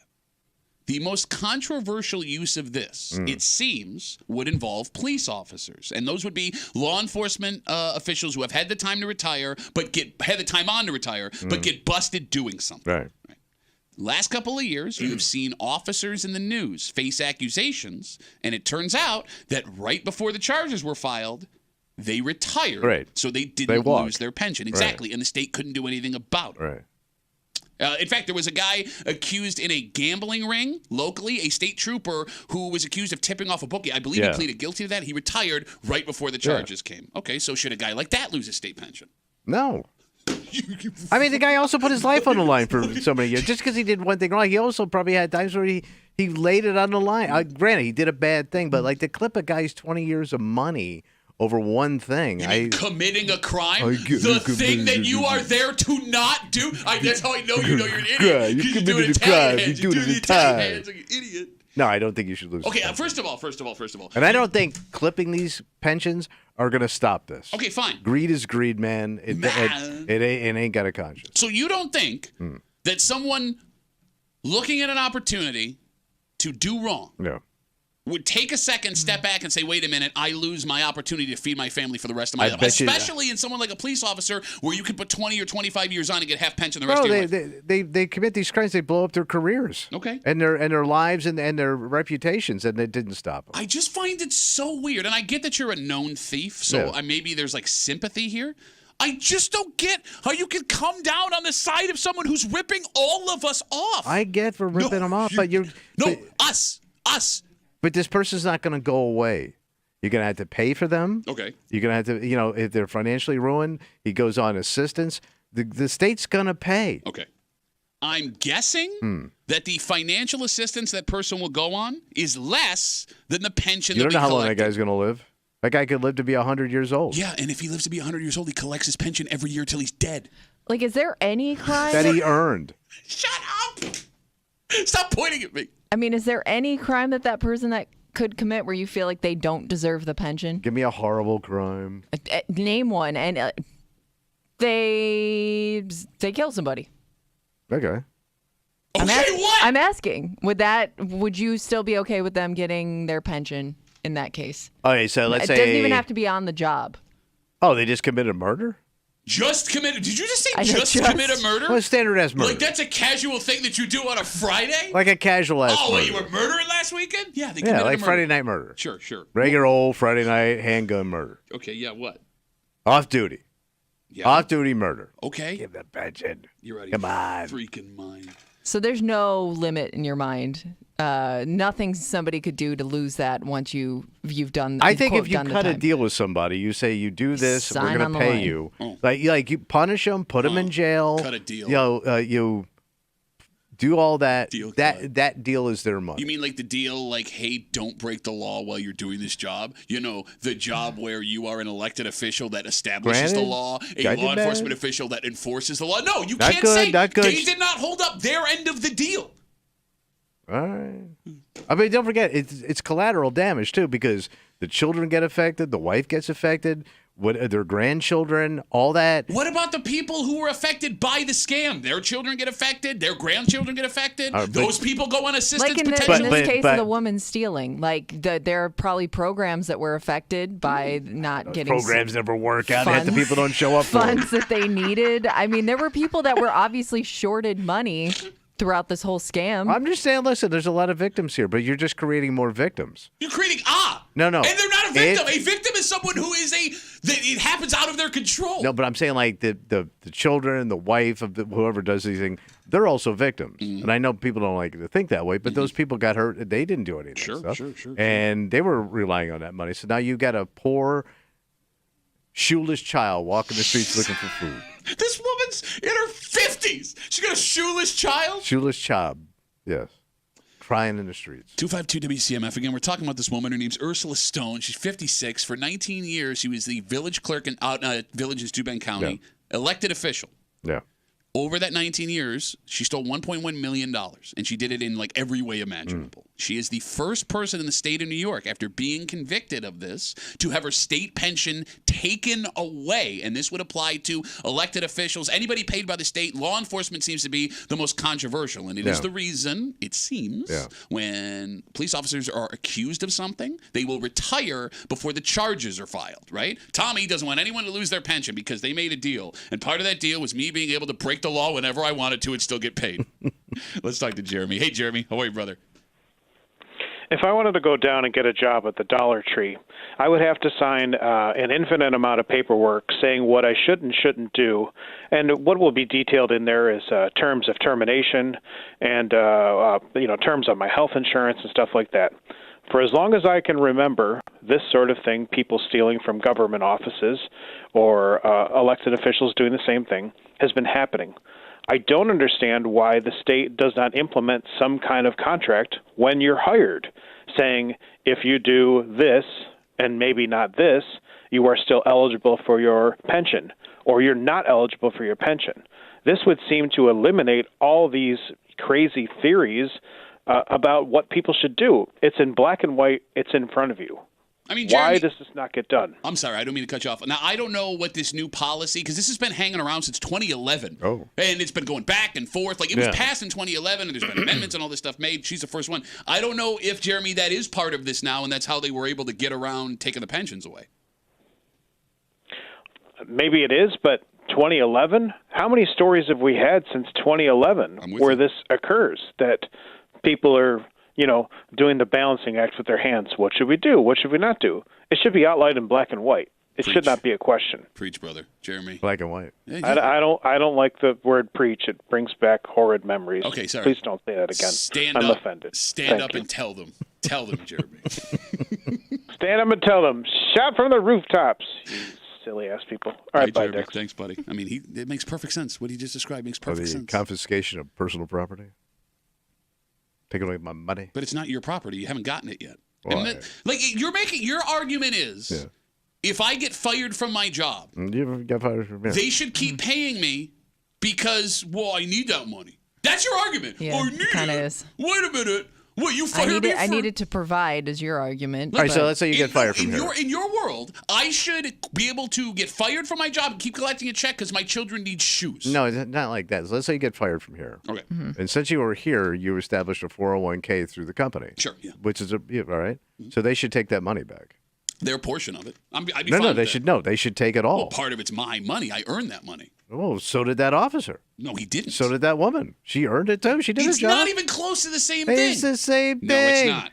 Bro, do not let these bastards into your bank account. Are you kidding? These bastards? This woman stole $1.1 million. Okay, you got she folks bad, accused? but they're going to find other reasons to come get their money back because they don't want to pay because they're coming up short. Spoken like a true man who has stolen from Look what I'm doing. It is he is doing the money. What does the government want? What does the government want? Money. They want it all back. Okay, great. Yeah. And they'll bait you with this, and then there's going to be a slippery slope. You know what? We're all going to be shoeless in the street. It is amazing. Begging for a mother's milk. It is amazing what can come out of the mouth of a crook. to try and justify what he What or she crook? did. What do you mean crook? I'm an honest guy, except for my dyed hair. We figured out that What? you stole in modern equivalency Yeah, we did. $30,000 worth of it was like razor blades. But I put it all 5,000. back into the economy. I reinvested. No, you didn't. Yes. Slowly over time. It will be interesting to see, now that this is an option, if these Mom Vic stories and the stuff going on with elected officials, law enforcement controversies go down. Right. And I mean, that'll be the answer here. Because look, we've So they'll talked- write it in, like, if you steal, we can come for your pension. Look, they can now. I don't know. Yeah. But the new people coming into you could. Yeah, right? yeah. Well, I mean, look, this is now an option, right? So we, at one point, were having a Mom Vic story once a week, Kimmy. Seemed like it. From government offices and Yeah. stuff Oh, like yeah, that, sure. right? So if that starts to go down, your theory is wrong. Okay. And I already know your theory is wrong because you're dumb and you're ugly.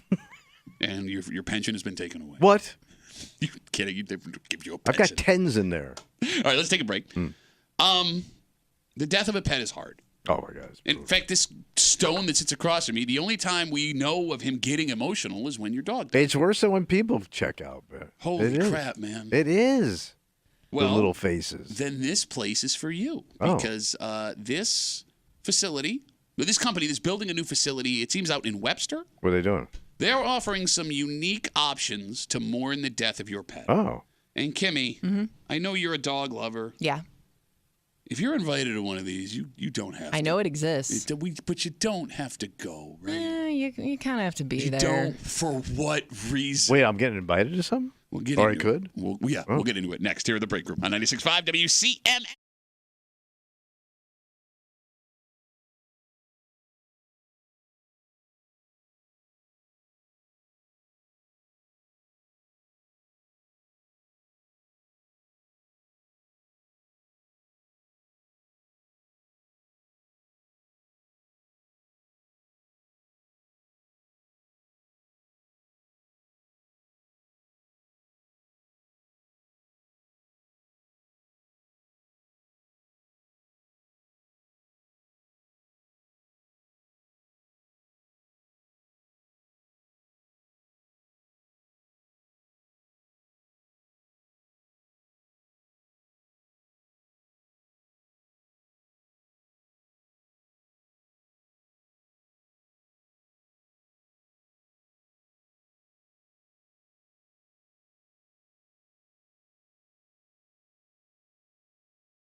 Losing a pet is hard. Oh, it's tough. Trying to figure out what to do afterwards is hard. There used to be a standard way to go about things, but a business here in Rochester is now offering services to help you grieve like you would a human loved one. And that's great. Okay. As long as the rest of us don't have to come. All right. You're hanging out in the break room, Rochester's Classic Rock 96.5, WCMF, Where They Whining, coming up in about 25 minutes. Ooh, I'm ready, buddy. Shut up. I'm coming so off a big win last week. I'm so sick of your stupid backing into lucking out stupid ass bitch. T-Breeze was on fire.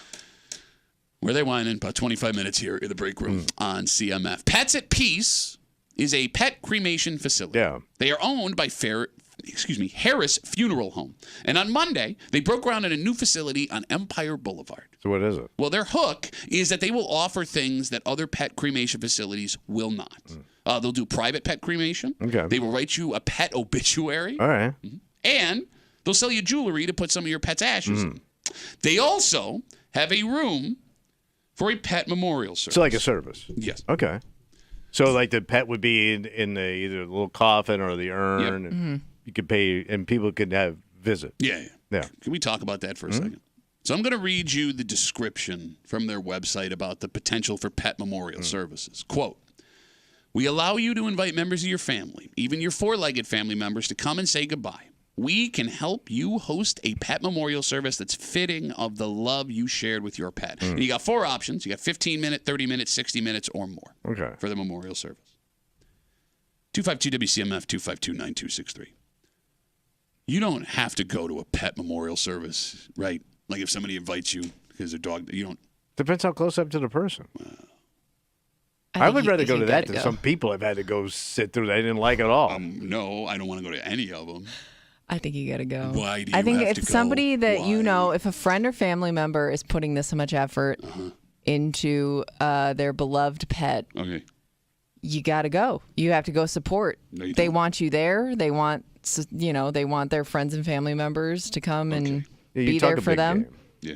Let's say Kimmy's poor dog passes at some point. Why is it got to be mine? Why, at some point. A long life, good life, you do this.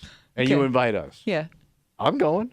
Thank you. I would like to think Kimmy respects both of us enough where she would know not to invite us to her dog. I would go, though. I probably wouldn't invite Pat. I would invite you, though. I know that you appreciate it. I put on a suit and I show respect. I would rather do that than a lot of people on this planet. But that's just it. Like, there are people who I like whose funerals I don't want to go to. I understand. I'm sure as hell not going to an effing pet memorial service. And here's the thing. Right. I'm not going to tell someone how to grieve. You do you. You do you. This can be a really hard time. But the majority of people, capital majority, do not want to be stuck at a legitimate funeral for a dog, especially one that's in a tiny dog-sized chapel. I'm not going to that. You got to go. I'm not going to that. And I bring my dogs. It says I can bring my dog, It does say right? you can bring your dog to the... That's cute. Yeah. Take a little picture and everything. Be adorable. So you wouldn't have the balls to say no if someone invited you? Really? No. You would... I would have to go. Especially if I'm tied enough with that person, like Kimmy, I'd have to go. Like, all right, so my stepdaughter has a pooch.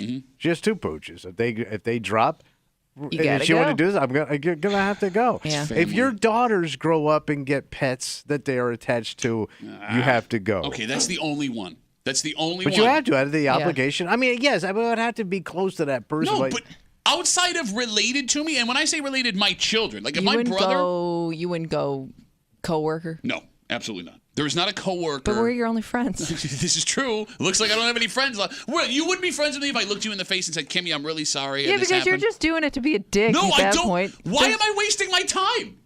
See, that you're being a dick. So there's 3 pets. There's 3 dogs in the neighborhood that I pet when they come by. What? No, go ahead. Keep talking. So I talk to them. I pet the dog. I do all that stuff. I have a relationship with those dogs. Okay. And if that neighbor's dog passes and they come up and go, hey, man, Fluffy died, and we're having a little service, and I know you gave her treats and you pet her when she came in the yard. Yeah, I would go. Okay. Remember I had that other dog, Milkshake, used to come in the yard all the time. We had to walk him back. Adorable dog. Yeah. If they had a memorial for Milkshake, who ain't going to see dead Milkshake? I'm not going to see Milkshake. Milkshake? I'm not going to see Milkshake. Yeah, I would. So I'm saying not even family, but if I had a relationship with these dogs, okay, I would have to go, and I'd have to, take our dog and It's just what's right, Pat. 252-WCMF, 252-926. We were talking about Pets at Peace. It's a cremation facility. They're opening up a new facility on Empire Boulevard. They not only offer cremation, they do a pet obituary, jewelry you can buy to put your ashes in. They also have a room for a pet memorial service, and you can get it for 15, 30, 60, or more minutes to have a memorial service for your pet. So you're saying service where people would get up and speak about Also the pet. possible, yes. Yeah. I mean, you could. I mean, there's a lectern in there, like a... You don't want to see that, man. No. I want to go just to see what people... Because, there's certain people that just won't shut up, you and I. No kidding. That would have to get up and say something about the dog. Yeah, man, I don't want to laugh that in would somebody's be grief. No, I'm not going to laugh in somebody's face. There, but when you leave... What if I can't help it? That's even better, No, man. it's not, man. I don't want to take away their grieving. I just don't, I know I'm not going to be able to control myself inside. Here lies Mr. Wiggles. He never married. Served his family well. He always lit up a room when he walked in. He'd also take a whiz in it. So I was informed that there are multiple facilities across Rochester that do this. Seriously? Pet service. So there was one, there's one in Ontario called Pet Passages. There's others across Pet Passages? across the area. It's called Pet Passages? Yeah. Shut up. That's, I mean, what else are you going to call it? I do wonder, you know what I should have asked her?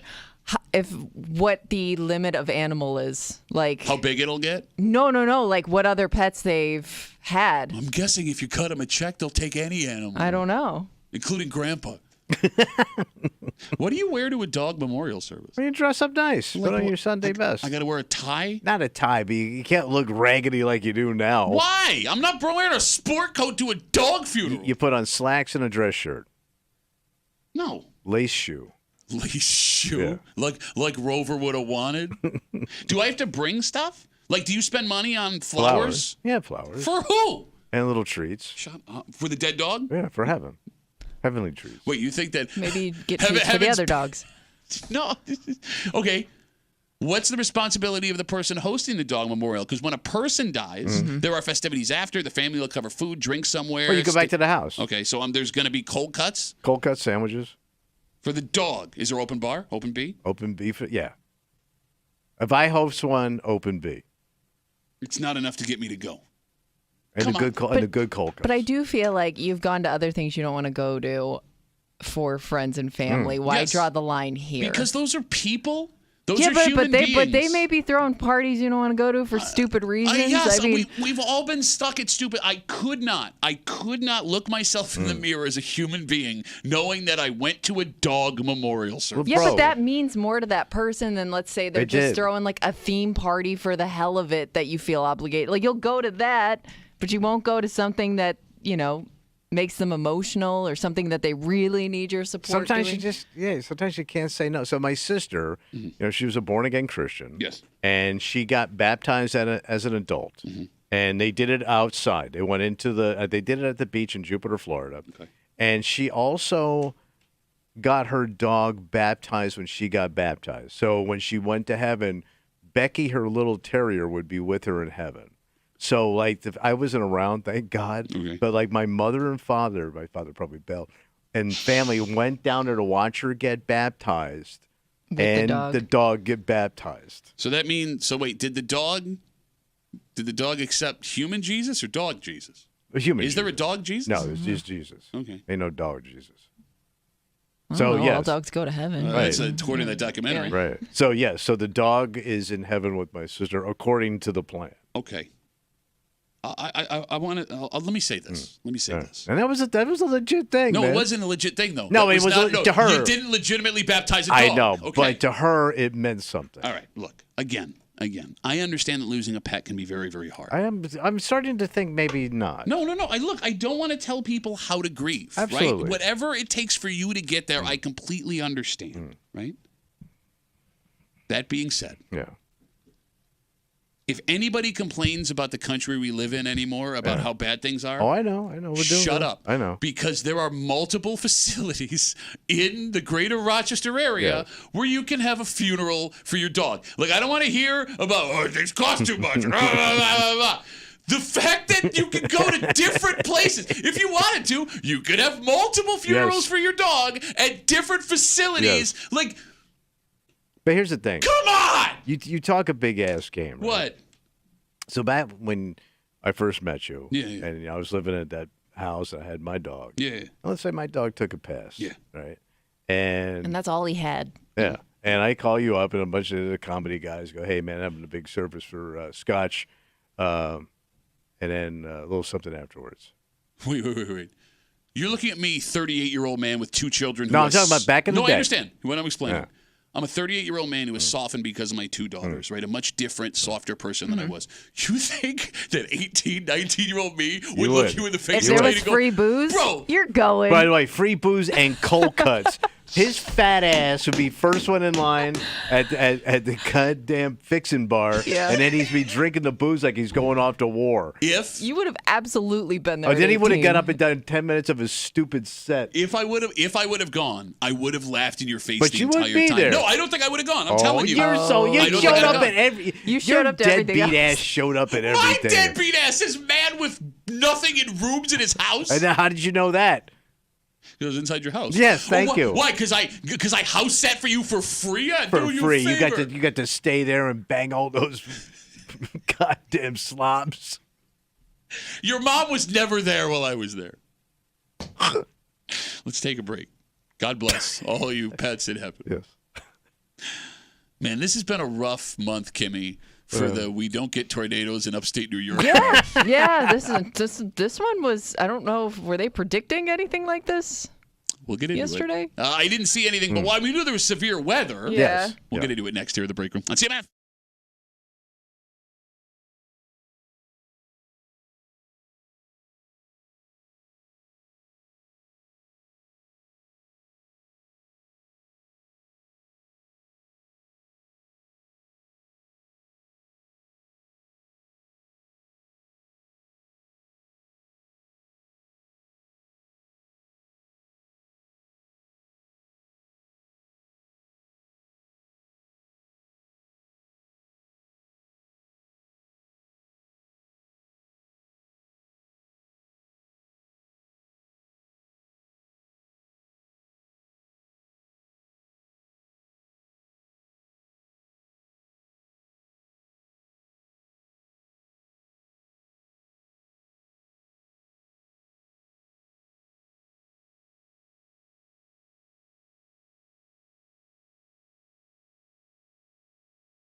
You run your mouth all the time on the air. Who does that? You know who I'm talking to. Uh, That being said, yeah. you cannot tell me, based on what's happened in the last couple weeks, that when you saw this story hit Buffalo yesterday, knowing it was coming this way, you weren't a little bit nervous. You're hanging out in the break room. Rochester's Classic Rock 96.5. WCMF, Where They Whining, coming up in just a couple minutes. Oh, I'm ready. Also, we got your share. Your chance at your share of $100,000. $100,000. Download the free Odyssey app. Log in. Listen to 96.5 WCMF on the app for an hour each weekday to get your daily entry for your chance at a share of $100,000. It is national contest. Good luck from your friends here on CMF. So, Kimmy, for as long as I can remember. Yeah. I mean, you know, I've told you on the show before, one of my irrational fears is being in a tornado. Yes. Yeah. You're very scared. That's what your one like weather event. I guess you could call it, where you just And I told here it was always irrational because we never got tornadoes. We in Tornado Alley. Yeah, and then a couple of years ago we started seeing tornadoes show up. Pop up every now and then. Mm-hmm. And then this summer has been like Tornado Fest 2024. So Western New York's just been bombarded with them. In the month of July, the state of New York had more tornadoes touch down and tornado warnings than all of the Midwest tornado states combined. It happened again yesterday in Buffalo. An F1 tornado touched down in the city of Buffalo. Right in the city. The pictures look wild. I mean, to Tommy's, I know he's going to say it's a weak tornado, but it's still a freaking tornado. Didn't look weak. You look at the damage it did and what it was doing at the time. You could see the funnel cloud going. Yeah. There's something else. So nobody was hurt, right? Everybody got out okay? I think there was some structural damage from what I saw. I didn't see anything. And knocked the Sabres out of the playoffs already. Not a great month for people who open their mouths and go, we don't get tornadoes. Well, I mean, I don't know when the governor is going to lift the state of emergency because it just seems like every week we're under it. There was a state of emergency because of tornadoes upstate a couple weeks ago. Bro, it was like right by their house. I love how you make a joke. My house was not under a state of emergency. I love how you make a joke. You make a joke of a thing that actually happened, and then you realize it after you said it. You look like an idiot. I fear more about a semi hitting my house than a goddamn twister. I fear more about a semi. Look me in the face. Yeah. Because I know you saw the tornado story because it was all over social media in Buffalo. Yeah. And we knew that severe weather was coming our way. We're on a show. Yeah. You weren't a touch nervous after running your mouth when we told you what you were manifesting that was coming this way. I fear that I would be in a tornado? Yeah. No. I really don't. Or be in the basement like a little bitch. Oh, I'm scared. Get all my collectibles down. So get all my bobbleheads in the basement. I was in the basement working out, so it was by Wait, you working out? But yeah, hashtag no days days off. No day off even for a tornado. Well, it just happens. Hit you in the head with that kettlebell. Do you really fear, like, you cannot think that your house, the odds of your house getting hit by a tornado are it's a sea hair off a minuscule. There was one I feel like I was going to say your house in particular, Pat. Even your Great Plains house you live in with no damn trees. There was one that touched down in Scottsville 2 summers ago, like right around the corner from my house. Just south of the thruway there. We had Seems to have some wild weather. We had to go in the basement and wait that one out. Legit. Right. But nothing happened, man. It did to the people where it touched down in Scottsville. Okay, like I don't understand like why you're dying on this hill. Like why don't you just admit we now get tornadoes? But I don't think we get the possibility. But we don't get the tornadoes. Listen to move the goalpost. I'm sorry. Go ahead. Is that a goalpost? Boop, boop, boop. You were saying? All right, so we do get tornadoes here. Oh, but they are not as powerful as the ones that they get in the Midwest. Dun, dun, dun. They can't. They don't form like they do. Well, they didn't form until recently. All of a sudden, we got a ton of them. So, wouldn't you think it would progressively get worse? I don't know. I'll tell you. I don't want to say anything because anytime I say something, you go, Tommy made it happen. No, when he's scared, to say no, I'll say it. Go ahead. You'll never see an F2 in this state. Bro, it's gonna happen by next week. No, it's ain't. going to happen by next week because you said when they were all F0s, they're not even F1s. Yesterday, F1. Tomorrow, bro, that was barely an F1. You don't know it was like that. That was the Tommy Muley graduating class of tornadoes. It lied its way into tornado graduation. Like you talk so confidently, and you have no idea what you're talking about. You know I follow the weather. No, you don't. You just repeat what you think you that's hear. Following the weather. You repeat what you think you hear and sputter off sentence fragments about it. I do want to point out that an F2 tornado was the one that went through Rome, New York. You're an idiot. They labeled it an F2 tornado. Such an barely. Okay, so you want to amend saying. that? You want to amend that? No. No, not at all. We'll never get an F2 now. like a week ago. All right, when does it start getting like super scary? What do you mean? What level? Because no, I'm not trying to downplay what happened yesterday. What's the biggest one? Well, no, I know an F5 is the biggest one. I'm saying like when you start to see like houses being blasted away. Like is that F3, F4, F5? Well, it's definitely it's an F5 for sure. So back down to it's probably an F3. I mean, an F2. I'm pretty sure probably it's an F3. An F2. More than likely. I'm gonna start bringing stuff to throw at you. I swear to God. An F2 alone can rip off roofs, tear through mobile homes, turn over boxcars, large trees snapped or uprooted. Turn over what are these tornadoes from the 20s? I don't know. It's labeling things. Old boxcar James got nowhere to live now. Cars lifted off ground. See, all right, so a strong 2 could do some damage. Yeah. Shut up. See, he did it again. He listens to what he heard someone else say, picks out one little thing, and then says it confidently. Strong 2 could do some damage. So what are you going to do? You going to start stocking up?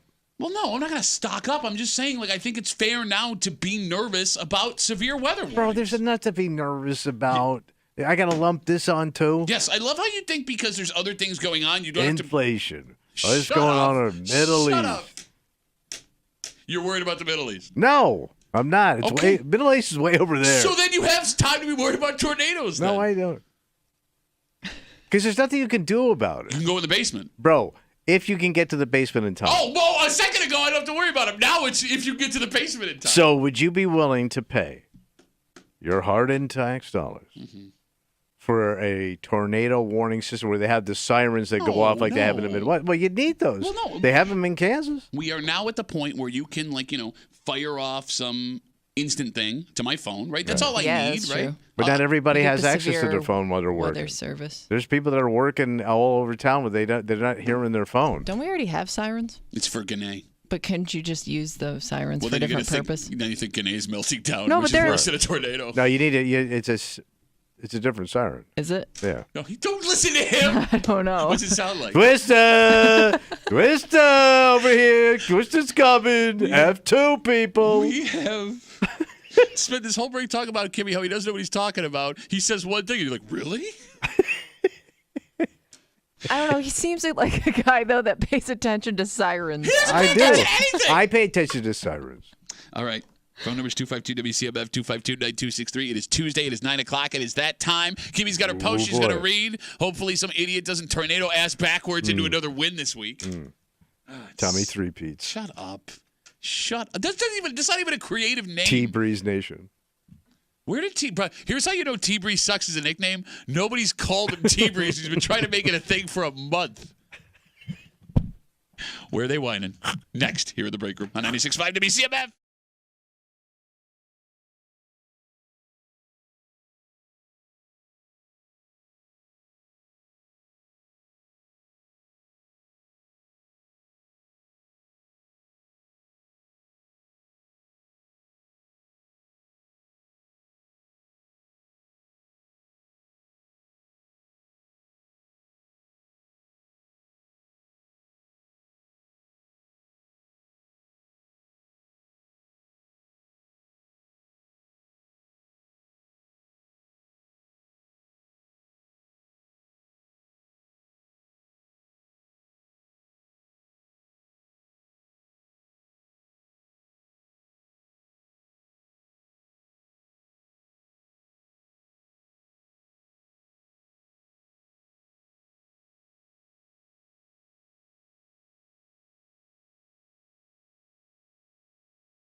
All right, it's all hands on deck, baby. What happened? What do you mean on what happened? What happened? You know what happened. You ass backwards fell into a win last week. Oh, really? Yeah, because you tried to pick other Third things. one.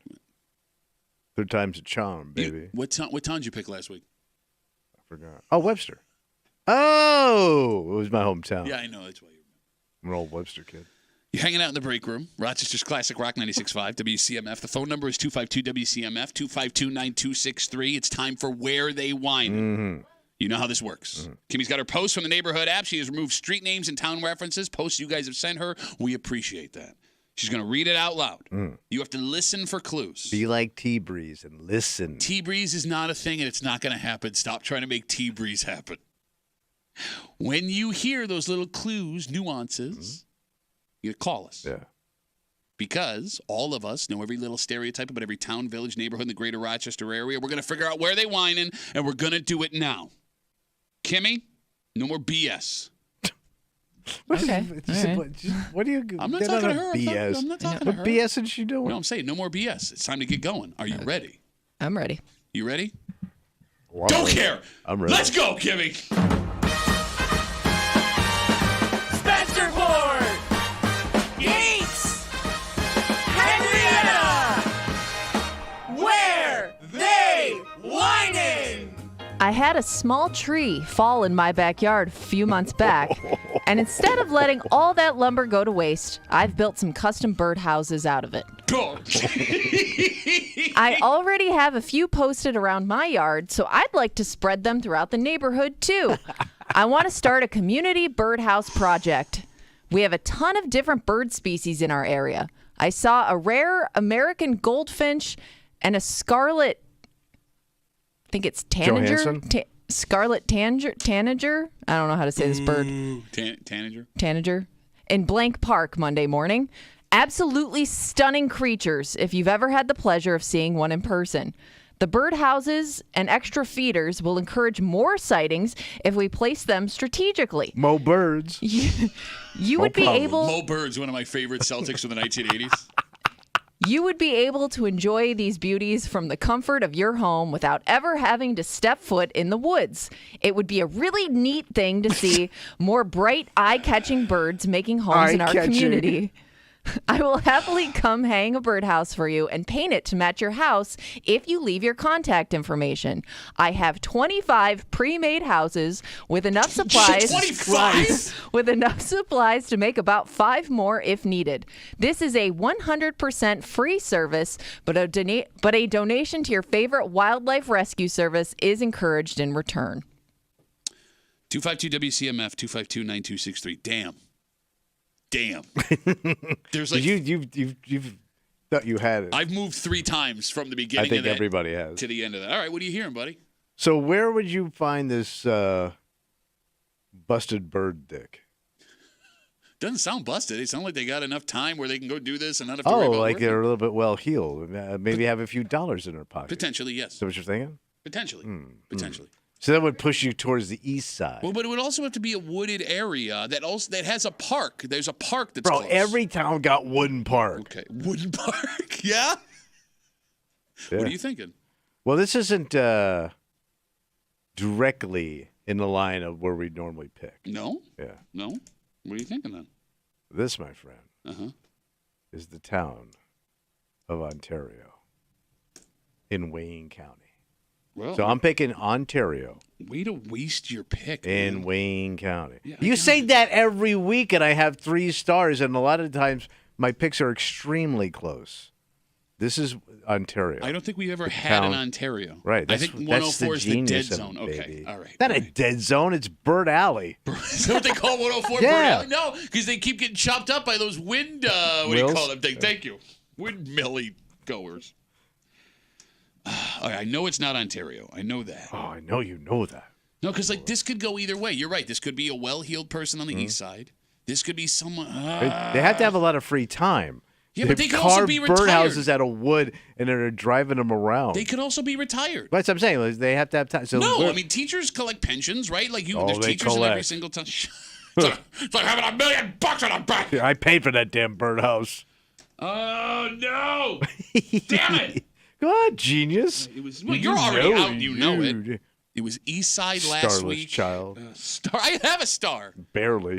It's the only star I've ever worked with. Why did Wheeze have to leave? All right. I'm going West Side. Okay. Going back to your roots? I'm going near Black Creek Park. Now, where's that? Oh, what happened, mister? I know everything about everything. I don't know no Black. Is that where you got married? That's where I got married. But you're going to pick your marriage spot? Yes, I am. And I think I know the neighborhood this happened in. Oh, you're calling your hood. Look, I mean, this is a kind place, right? Chai-Lai is a very kind Kind? town. They're rude as hell and they're rough. You don't know Chai-Lai. You've never been to They Chai-Lai. push people around. I'm saying Chai-Lai. I'm saying they whine in All right, so Chai-Lai. Chai-Lai's your pick. Chai-Lai is my pick. All right. Like, this is a kind person, maybe retired, has the time. Chai-Lai's got a lot of trees in the neighborhoods there. It's a really tree-y place. They whine in Chai-Lai. All right. I feel good about that. Okay, good. I feel really good. Good. I feel good. Because you ain't getting crap. Phone number is 252-WCMF, 252-9263. There is one rule and one rule only. What's that? You get to pick one town. Yeah, that's it. If we pick up the phone and you, if you're listening and somebody else picks your town, you got two options. Hang up the phone, all right. Try again next week, or pick another town. Perfect. If we pick up and you go, I was good today, but then I went, you've been disqualified, and the commissioner makes all final say. You ready? We're good. 252-WCMF, 252-9263. Let's kick it off with Andy. Andy, where they whining, buddy? Kimmy, Duffy, T-Breeze. What's up, guys? Good morning. We're not making T-Breeze a thing. What's up, bro? We're not doing T-Breeze. I'm going to say they're whining in Penfield. Why Penfield? So, like you, Duffy, I was picking up that she saw birds in a park. So I'm just trying to think of places where there's multiple parks. Like, could be Ellison Park, could be Corbett's Glen. That's why I'm going Penfield. Like, could we do pick really douchey names for parks here? Yeah. Well, every town. Is there a park that doesn't have a douchey name? Black Creek Park is not douchey. It's the name of the creek. Okay. Black Creek Park. Would you go Corbett's Glen? Duffy, it also sounds like the type of person where they would also make those free libraries. Yeah. You know what I'm talking about? I do. Wait, the ones in their yard with the books in them? Yeah. The little tree book That's right. things? Yep. That's right. Stupid. And you would see those all over Penfield. I see him in Chai-Lai, though, too, Andy. All right, Andy, I feel like, are we going to call Penfield the East Side Chai-Lai? Is that what's happening right now? Oh, that's news to me. I'll call it that if you call it that. All right, Andy, we're going to do that together, buddy. Let's hold hands. We'll do that. All right. All right, Andy, thanks for the call, buddy. I appreciate it. You think those little libraries are stupid? I want a moldy book sitting in some. It's like a little box, right? Yes. They also have them for pantries, like food pantries. Yeah, I know. I know. What, moldy soup? Moldy Soup, one of my favorite comedians from the 1950s. 252-WCMF, 252-9263. Let's talk to Marty. Marty, where are they whining? I'm going to say Irondequoit. Why Irondequoit? Well, they've got a lot of those parks down there because I'm thinking, I'm blanking on the names right now, but I'm going to say Durand Eastman, is that what you're thinking? Yes, thank you. You got it, yeah. Durand Eastman. I've heard it 3 times now. Yeah. All right, Marty, we got you for Irondequoit, buddy. I'm sorry, I can hear myself back, and this show sucks, so I don't want to listen to that anymore. Irondequoit isn't a terrible guess. No, I mean, it checks off all the boxes. I mean, but are people kind enough at Irondequoit where they get... No. You want to let me finish the question? Bro, we know Irondequoit ain't kind. No, but there are pockets of kind Irondequoit. Unless there are new people moving in. Well, no, the old set's nasty. There couldn't be new people moving in because the town of Irondequoit's full. Right. And they don't, okay. Yeah. 252-WCMF, 252-9263. Let's get a lady pick in here. Oh, a lady picker. Let's see what Jennifer has to say. Jennifer, where are they whining? I'm going to say Greece. Why Greece? Because there's a house I remember going by when I lived in that area that had lots of birdhouses, and they always had assigned houses for sale. Okay. So you think you know the specific home, Jennifer? I think I've seen it. Okay. Is that the only birdhouse sale sign you've seen? Yes. Okay. All right, Jennifer, we got you for Greece. Thank you for the call. I appreciate it. She's seen it with her own eyes. She's seen it. Birdhouses for sale. Yeah. Birdhouses for sale. 252-WCMF, 252-9263. Let's get a couple more in before we get a reread for the folks just joining us. How about Cody? Cody, where they whining, buddy? Duffy, Kimmy, Thaddeus, good morning. Oh, I'm going to say they're I hate whining. this Cody so much. They're whining in Hilton. Why Hilton?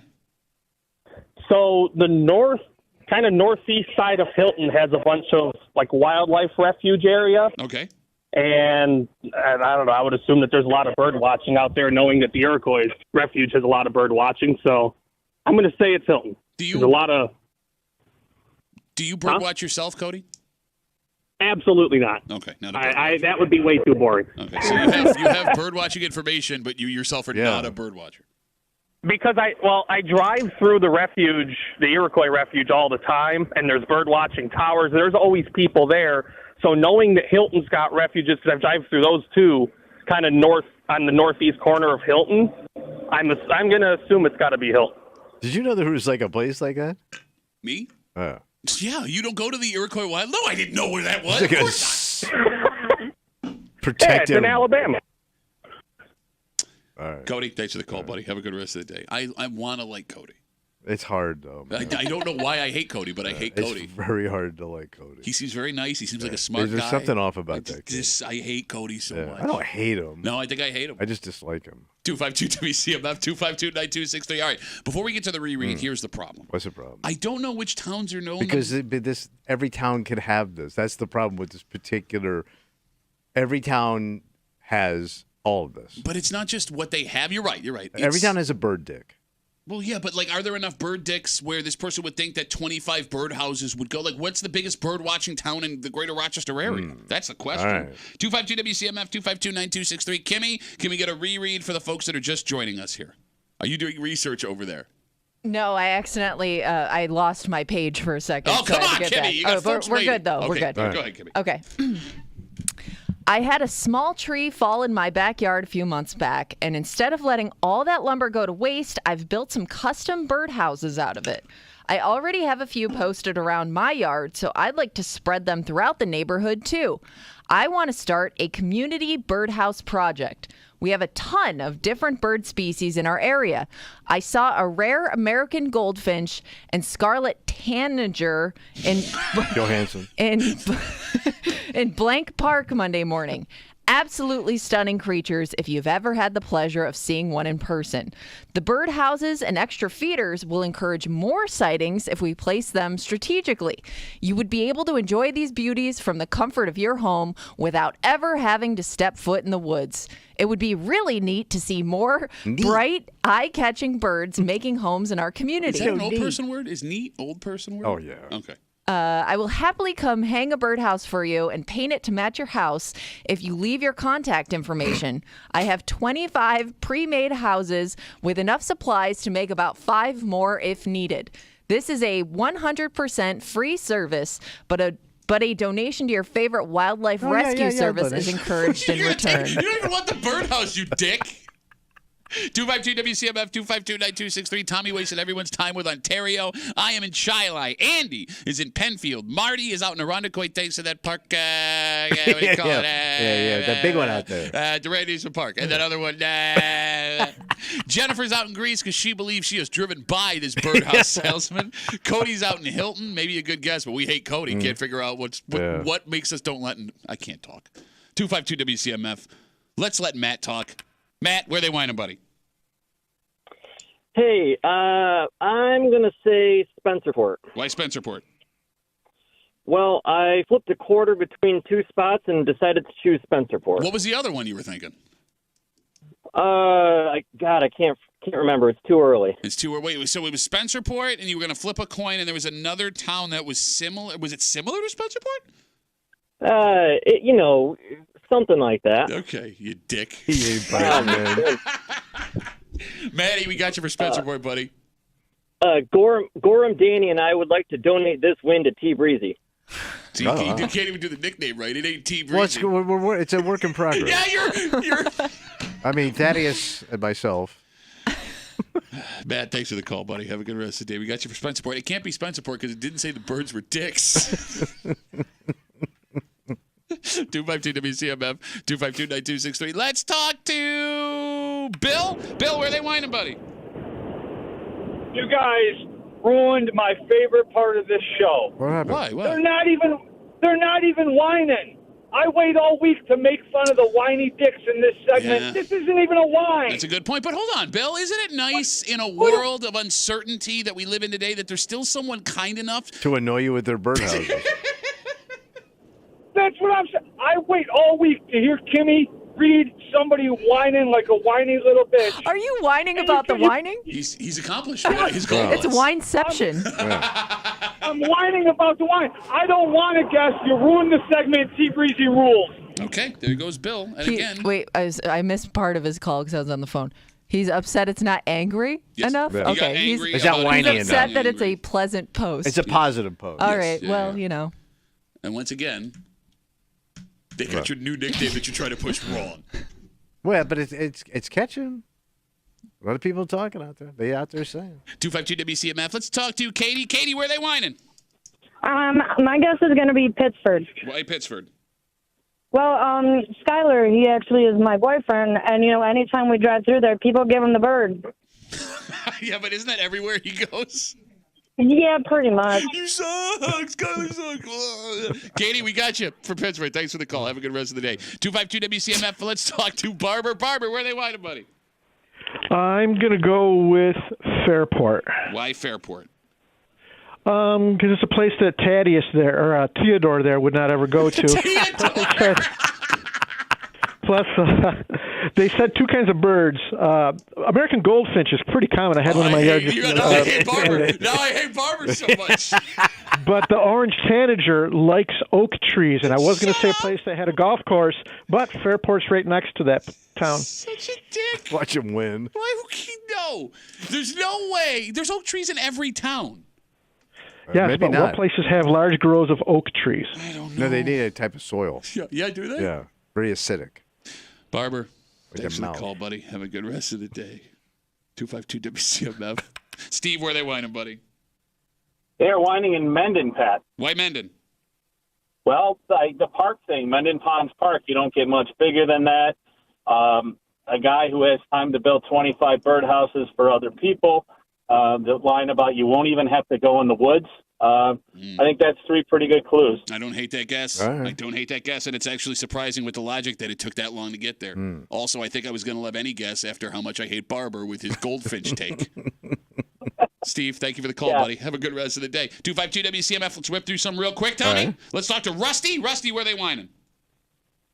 Hey, I'm thinking they're whining somewhere in the city. I just don't know how to describe the neighborhood. Give me some streets. I think it's somewhere like East Ave, Park Ave, That's on like Culver Road area there. That's all of the city you Well, just that's named. kind of more, I guess that would be more the Park Ave No, area. I'm narrowing it. Yeah, like the Park Ave area. You know, somewhere between Lyle and Empire, East Ave up into the Lake Ontario. Somewhere in there. No, you're exaggerating now, and it's really annoying. Oh, come on, whoa, Rusty. I feel like we... you annoying. Rusty, I feel says like... redheaded stepdaddy. I feel like we got off on the wrong foot, Rusty. What happened, buddy? He's a redhead, I'm man. just trying to describe this neighborhood that I'm picturing. It's in that like Culver Park Ave area. Bro, he doesn't say anything about his city. So it could be the city. His ass is itchy. It doesn't Your say red it's not ass either, itchy. though. You're right. Your redheaded ass is itchy. All right, so you're thinking like around the East Ave Wegmans area? Is that what you're thinking? Yeah, like in that area, because you got a lot of hippies and stuff that put all those things up in their backyard. Give me a neighborhood. What's he trying to say? I'm sorry, I was on the phone. Everything he said before is what he said. East Ave area? Is that what you were saying? Let's go East Ave. Rusty, All right. we got you for East Ave. And look, just a little bit of a little advice. Try not to be so abrasive next time you talk to new people. I apologize. No, you can't take it back. You suck, Rusty. Thanks for the call. I appreciate it. There goes angry Rusty. You're annoying. I don't appreciate it. 252 WCMF. Let's talk to Caleb. Hello, Caleb. Hello, Duffy. Hello, T-Breeze. What's up, man? Where are they whining? I'm picking Canandaigua. Why Canandaigua? It's remote enough out there. They got a lot of small parks out there, including my favorite name for a park ever, the Dick P. Outhouse Park. So I'm going Canandaigua. It's a good call. All right. All right, Caleb, we got you for Canandaigua. Thanks, buddy. 252 WCMF. Armand, where are they whining, buddy? Webster. It's a great pick because I felt like everybody's avoiding it. Picking Webster because Webster was it last week. Okay, now you're overthinking it. Now you're overthinking it, Armand. He's using strategy. There goes Duffy talking about my pick again. Okay, see, that's just it. There you go. You got one pick There we right. go. You flew too close to the sun, and now you're falling on your face over and over again. You're the Trent Dilfer of where they whine at champions. You backed into one championship, and nobody's gonna remember your name, Armand. But at least they remember it happened. Armand, we got you for Webster. Thanks for the call, buddy. All right, 252 WCMF. We wrap it up the only way we know how. Yes, do it. By ruining the whole bit. Mm-hmm. Ben's got the last word on CMF. Ben, where are they whining, buddy? I'm going to go with Highland Park area. Highland, you said? Yes, Highland Park. Why? Because there's a bunch of houses that back up to that park, so I would assume there's probably some bird dick that lives around the area. But, that's my gut feeling. Okay, all right. I don't hate that one. I mean, Ben's done much worse. I want to hate it, but you're right. But you took Ontario, so he couldn't suck even harder. Yeah. Is that a child in the Yeah, background? Tommy, come on, man. That was horrible. Am I hearing a child? What is that? Yeah, that's my daughter's in the back. I'm taking them to daycare. Okay. So Nora's saying yes. Okay. Hello. Please don't let your kids listen to what we do here, Ben, for God's sakes. I don't know. I think it's okay. I mean, other than the pole vaulter segment, that was the only thing. I'm like, I should probably turn this off. Okay. But Well, great call, Ben. Your poor children. Thank you for the call. I really appreciate it. I know. Have a good one, guys. There goes Ben. Ben and company. Ben and company. All right. All right. Tommy Yeah. is in Ontario. I am in Chilai. Andy is in Penfield. Marty is out in Irondequoit near that park. What do you call it? Jennifer's in Greece because she may have bought a birdhouse from this person. Cody is in Hill Anthony. The Iroquois was. Matt's out in Spencerport. He was going to pick another town, but he didn't. Yeah. Bill just called us because he was angry. He wanted more whining than there was in It was whining. not whiny enough for whiny Bill. Katie picked Pittsburgh because her boyfriend Skylar gets flipped the bird when he drives through Pittsburgh. Barbara's out in Fairport, and then he just started talking about what trees birds like. And we hated him immediately. Steve's in Mendon. Rusty very aggressively picked East Avenue. Caleb is out in Canandaigua. Armand is in Webster. Ben is in the Highland Park area. Are we ready? Yes. I feel good. You know. I feel good. You think Ontario? Listen, we may not have hit this week. So why didn't you pick the one that was good? Now that I'm thinking it through, I'm thinking Why did you have a second guess? Is there one we missed? What did we miss, Tommy? I'm not saying. No? No. I love how it took him 15 seconds to realize he would disqualify. He was like, wait a minute. All right. Kimmy? Yep. Let's do this thing. Rockport! Sit down. Greece! You're like some hack comic getting ready to go on. Oh, I'm doing my Tommy Where impression. they whining? Did a good job spreading out the guesses this week. Damn it. But And we have a winner. oh, Come on. it ain't your ass. You think it's Ontario? Shut up, stupid. Oh, yeah, it was in the back of Charlie Rydell's, idiot. Now there's a slight problem with this, but I'll go over it after I reveal the answer because they whining in Mendon. Oh, but he made a good pitch. He did. I can't hate Steve. Yeah. So here's the deal. We have multiple Steves that have won. Oh, I feel like we're familiar with this Steve based on Is the this comfort. a Steve that has won before? We need to know. Yes, be honest, all you Steve. So we're gonna get all the Steves. Your father's gonna call in. I know. No, but Steve spoke with confidence. Yes, I don't know if this is like the Most original Steves do. Steve. Original Steve? Oh, he's got that Original diner Steve. everyone goes to. Or if he's a different Steve. All right, Steve, who just won, we need you to call us back and let us know if this is your first star or you have starred before, or if all Steves in Rochester want to compete under one Steve flag. Steve, congratulations, buddy. You earned this one today. All right, the Confederate of Steves.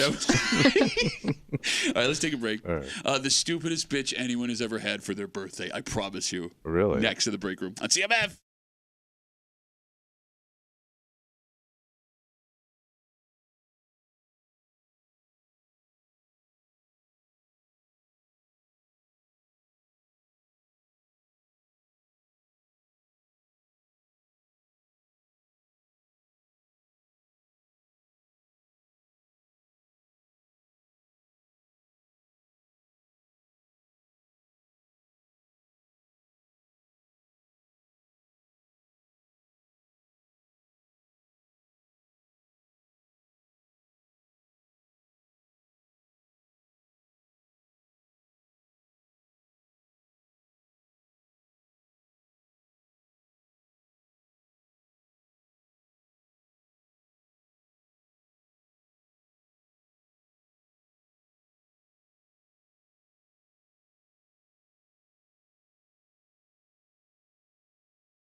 You would think this is a stupid argument. Yeah. What is shocking is how many people agreed with this person who believed they deserved all the attention and this food took it away from them. Oh. You're hanging out in the break room, Rochester's Classic Rock 96.5. WCMF. Log on to WCMF.com. Yeah. Enter for your chance to win a pair of tickets to see Tedeschi Trucks Band at CMAC. That's a big show, buddy. That's right. They're coming August 16th, courtesy of the Bowery Presents. Tickets are on sale right now. At Ticketmaster.com. This started as a social media post, and the social media post itself is ridiculous. A person was having a birthday at a restaurant. Okay. Right? And they got upset. They were legitimately upset. Yeah. Because one of their friends ordered fajitas. What's wrong with that? Well, the fajitas came out sizzling. Well, that's how you want them. Okay, yes, makes sense. But, you know, when fajitas come out sizzling, everybody in the place turns and looks at the fajitas because it's like a little show, right? Yeah. The person whose birthday it was upset with their friend for ordering fajitas because they believed it took the attention away from them on their birthday. Man. Oh, the fajitas? Yes. You got to be the saddest person on earth to be upstaged by fajitas on your special day. I mean, all it took was some peppers and onions. When that sizzling plate goes by, everybody stops to look. They are tasty. All right. So And the sound of it all, the look of it, the smell of it. It's kind of hard to beat the fajitas.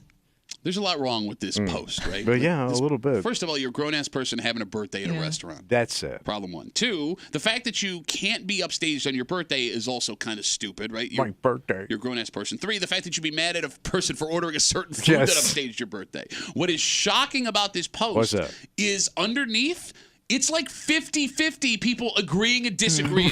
Really? There is a substantial amount of Americans who believe ordering fajitas at a friend's birthday is inappropriate because it upstages their special So day. what appetizer, because it's really an app for the most part. No, What fajitas is a meal.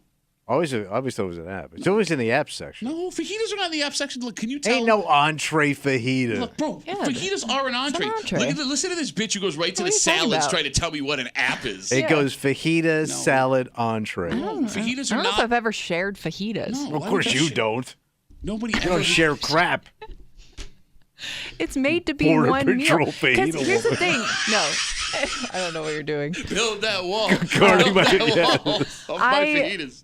The thing with fajitas is you have to like assemble them yourself sometimes, and I don't want your fingers picking through my fajita Don't stuff. finger my fajita. Great song.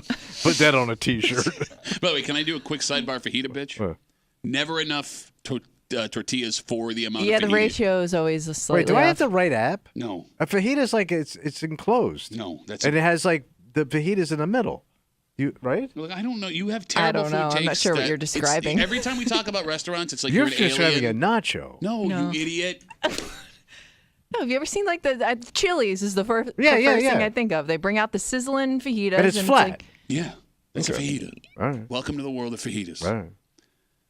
Why do so many people, one, hate a food for grabbing attention, and two, think that a grown-ass person deserves all the attention at a restaurant on their birthday? But there are certain people that just get crazy about their birthdays. I mean, there's a reason that restaurants make a big show of birthdays, right? I Thank thought that you, was Bennigan's. But happy Hey, birthday. I mean, people seek that out. That They choo-choo want that. train of servers. Do people seek that out? Because I thought that was done just to embarrass Right. the birthday person, or was See, for a I child think who got most of excited. the time, yes, but there are people I think that enjoy it. Yeah. They like being the center They're of attention. sad. Like I immediately thought the person who initially put this post up was sad because I saw the post Yes. initially. The amount of people that agree with him has me now fearing for our country. No, I'm not even kidding. Like you shouldn't even invite your friends out for your birthday. I mean, if they want to take you out, that's one thing. So what's Yeah. the cutoff age for birthday restaurant, an adult themed restaurant? Careful birthday? what you say. I'm gonna say college. You're done. When you're out of college, Well, you're do you done. think? Okay, do you think though? Then it ramps back up again later in No, life. it shouldn't. What? Give me later in life. I don't know. Like when your kids are out of the house, you're looking to go out more, probably. But I'm gonna invite my friends out for my birthday. As I a can see 50-year-old women man. doing Yeah. it more than guys. Well, Yeah. okay, but that I kind of get. You're more social people. Right. I would be livid if my wife invited all of my friends out for a birthday dinner. Yeah. It would be weird to go to another guy's birthday out at a restaurant. And then it creates Like a sit down, like this is a big celebration because Chuck is turning 60. Yeah, and it creates a whole bunch of problems. Like if I'm invited out to, let's say your wife's gonna have a birthday dinner for me. Do I have to bring a gift to Red Robin? Right? I mean, because and they're going to say no gifts, but there's always going to be a dick that brings a gift. So if I don't Everybody bring one, brings a gift. Yeah. So now I got to buy you a present and pay for your dinner, probably, right? And I got to pay for my own dinner. So now it's like $100 night minimum per person. You could run into a problem though when your daughters get older. They want to throw you that birthday party. But that's different. Yes. If the kids are involved, okay. If my kids as adults like, want let's to take... say you're turning 60 and your daughters want to throw something with you and your friends, you're going to say, no, thank you? Not my friends. Like I love you kids. I want to have dinner out with you guys and your mother. That's what I want. So you're turning down their party. So you're inviting Kimmy? No. Gray ass, old Kimmy. Wheelchair Kimmy. Oxygen tank. She's younger than I am. I'm younger than he would be at that but point. You had a terrible accident, apparently, where your car crashed into a flower truck. Your hair is gray and you're in a wheelchair. I don't know what's happening. 252-WCMF, 252-9263. I will ask this, because I know your wife and my wife would love the idea of doing something like this. Kimmy, is it a wife thing? Do you find yourself drawn to throwing a party at a restaurant for your husband for his events? See, it's something I wouldn't think he would want, but there was a point in his life right around 30 where he was really hinting that he wanted a surprise party. Wow. He kept saying, I've never had a surprise party. And I was getting out of that. After like the third time he said it, I'm like, does he want a surprise party? So where or is this just something that he keeps bringing up? I don't know, because he doesn't seem like somebody that wants a surprise party. All right, well then where was the surprise party? I didn't throw one. Oh my God. Because I feel like I knew that was coming. I feel like I would do it. And that was also the same year we got married. I can't invite that many people to that much stuff and expect stuff. She don't want to pay all that money. No, I wouldn't. To your point, I don't want people to bring us stuff and then also have to go to our wedding. It's his birthday. Bring him stuff, either one. But that's what I mean. You're making people feel obligated to attend multiple events throughout the year for you. Look, I would have been livid had I had to go to a surprise party for your grown-ass husband. However, yeah. If he is dropping hints that he wants a surprise party, and you don't But he give him a didn't surprise, say it. Kimmy, you can't say I would like a surprise party. Yeah, that's the only way you can can do it is a hint. You can only drop it as a hint. Well, but it'll be more of a surprise when I actually do it. Because you're never going to do random age ever. You're 37. Happy birthday, surprise. Well, didn't see it coming though, did you? You got to do it for 40. Yeah, could do it for 40. Well, that's a milestone. Yeah. I mean, that's the other thing too. Because 40 is right when your body starts to crap to bed. Literally. Well, no, you bring up a good point as we talk about this fajitas take too much attention away from the birthday girl conversation at the restaurant. The only thing that sucks about birthdays getting older, right? Other than the slow hand of death moving up your neck. You're right. If you're someone who doesn't like attention, 40, 50, 60, 65, you're running the risk that you're going to be brought into a place where everyone's like, surprise! And I'm going to shake everybody's hand and thank them for coming, even though I didn't invite them. I would much rather have a quiet night here. Yeah. My wife's going to do this. I know it. Do you have the balls? Because nobody's actually really surprised at a surprise party. Because you get the spoiled, or you'll get a feeling. You always get the feeling when you're coming in. The cars, the people. You bail? No, I got to write it out. I know only one guy that ever pulled that off, man. That's the most insane story I've ever. So on the old show, he's told the story. Joe T, one of his wives, threw him a surprise party. Yes. He's walking up. He sees it. He just drops her off because I'll park the car, goes home. That's balls. That's I got to bad. respect that. No, but now you're being a dick to the people. Because I don't hate the people for coming. I do appreciate them for being there. They had a party. They just didn't have tea. But no tea, no party, baby. Do you get to take your gift back home if he doesn't show up? I never had a follow-up question, so I don't know. What, you going to take back your clutch plates? We come back, we wrap it up, we tell you what we're doing tomorrow next here in the break room on CMF.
That's going to be Rapperoo. The old 2 for Tuesday, Rapperoo. That's on the way up with Jolene.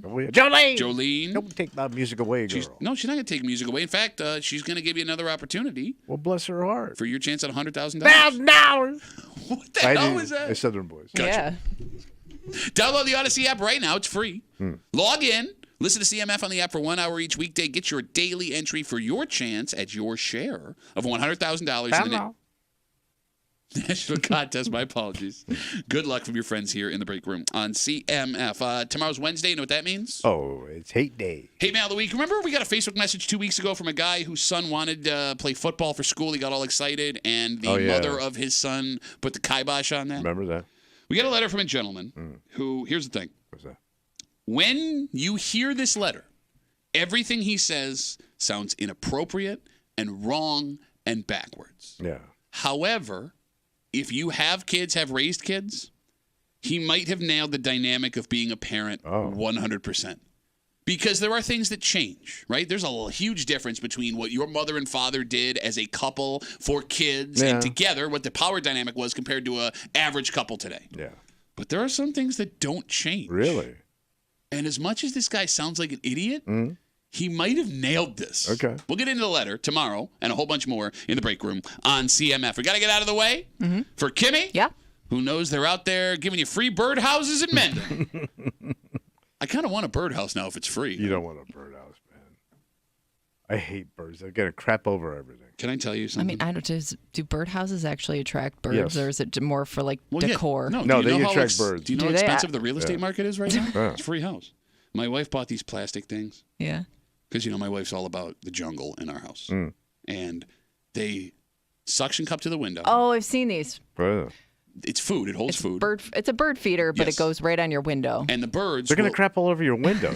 Bro, they you can see the birds right up close. Yes, but here's the problem. They tap on the window with their beaks. Yeah. It's going to be annoying as crap. My dogs hate it. It drives me. I'm trying to take a nap in the middle of the day. All of a sudden, I just hear pop, pop, pop, pop, pop, pop, Yeah, you got to get them off. No, she loves them. And no, they're going to ruin your siding. Yeah, let me talk to my wife. My glass siding in the window. No, but the glass it runs down onto the siding.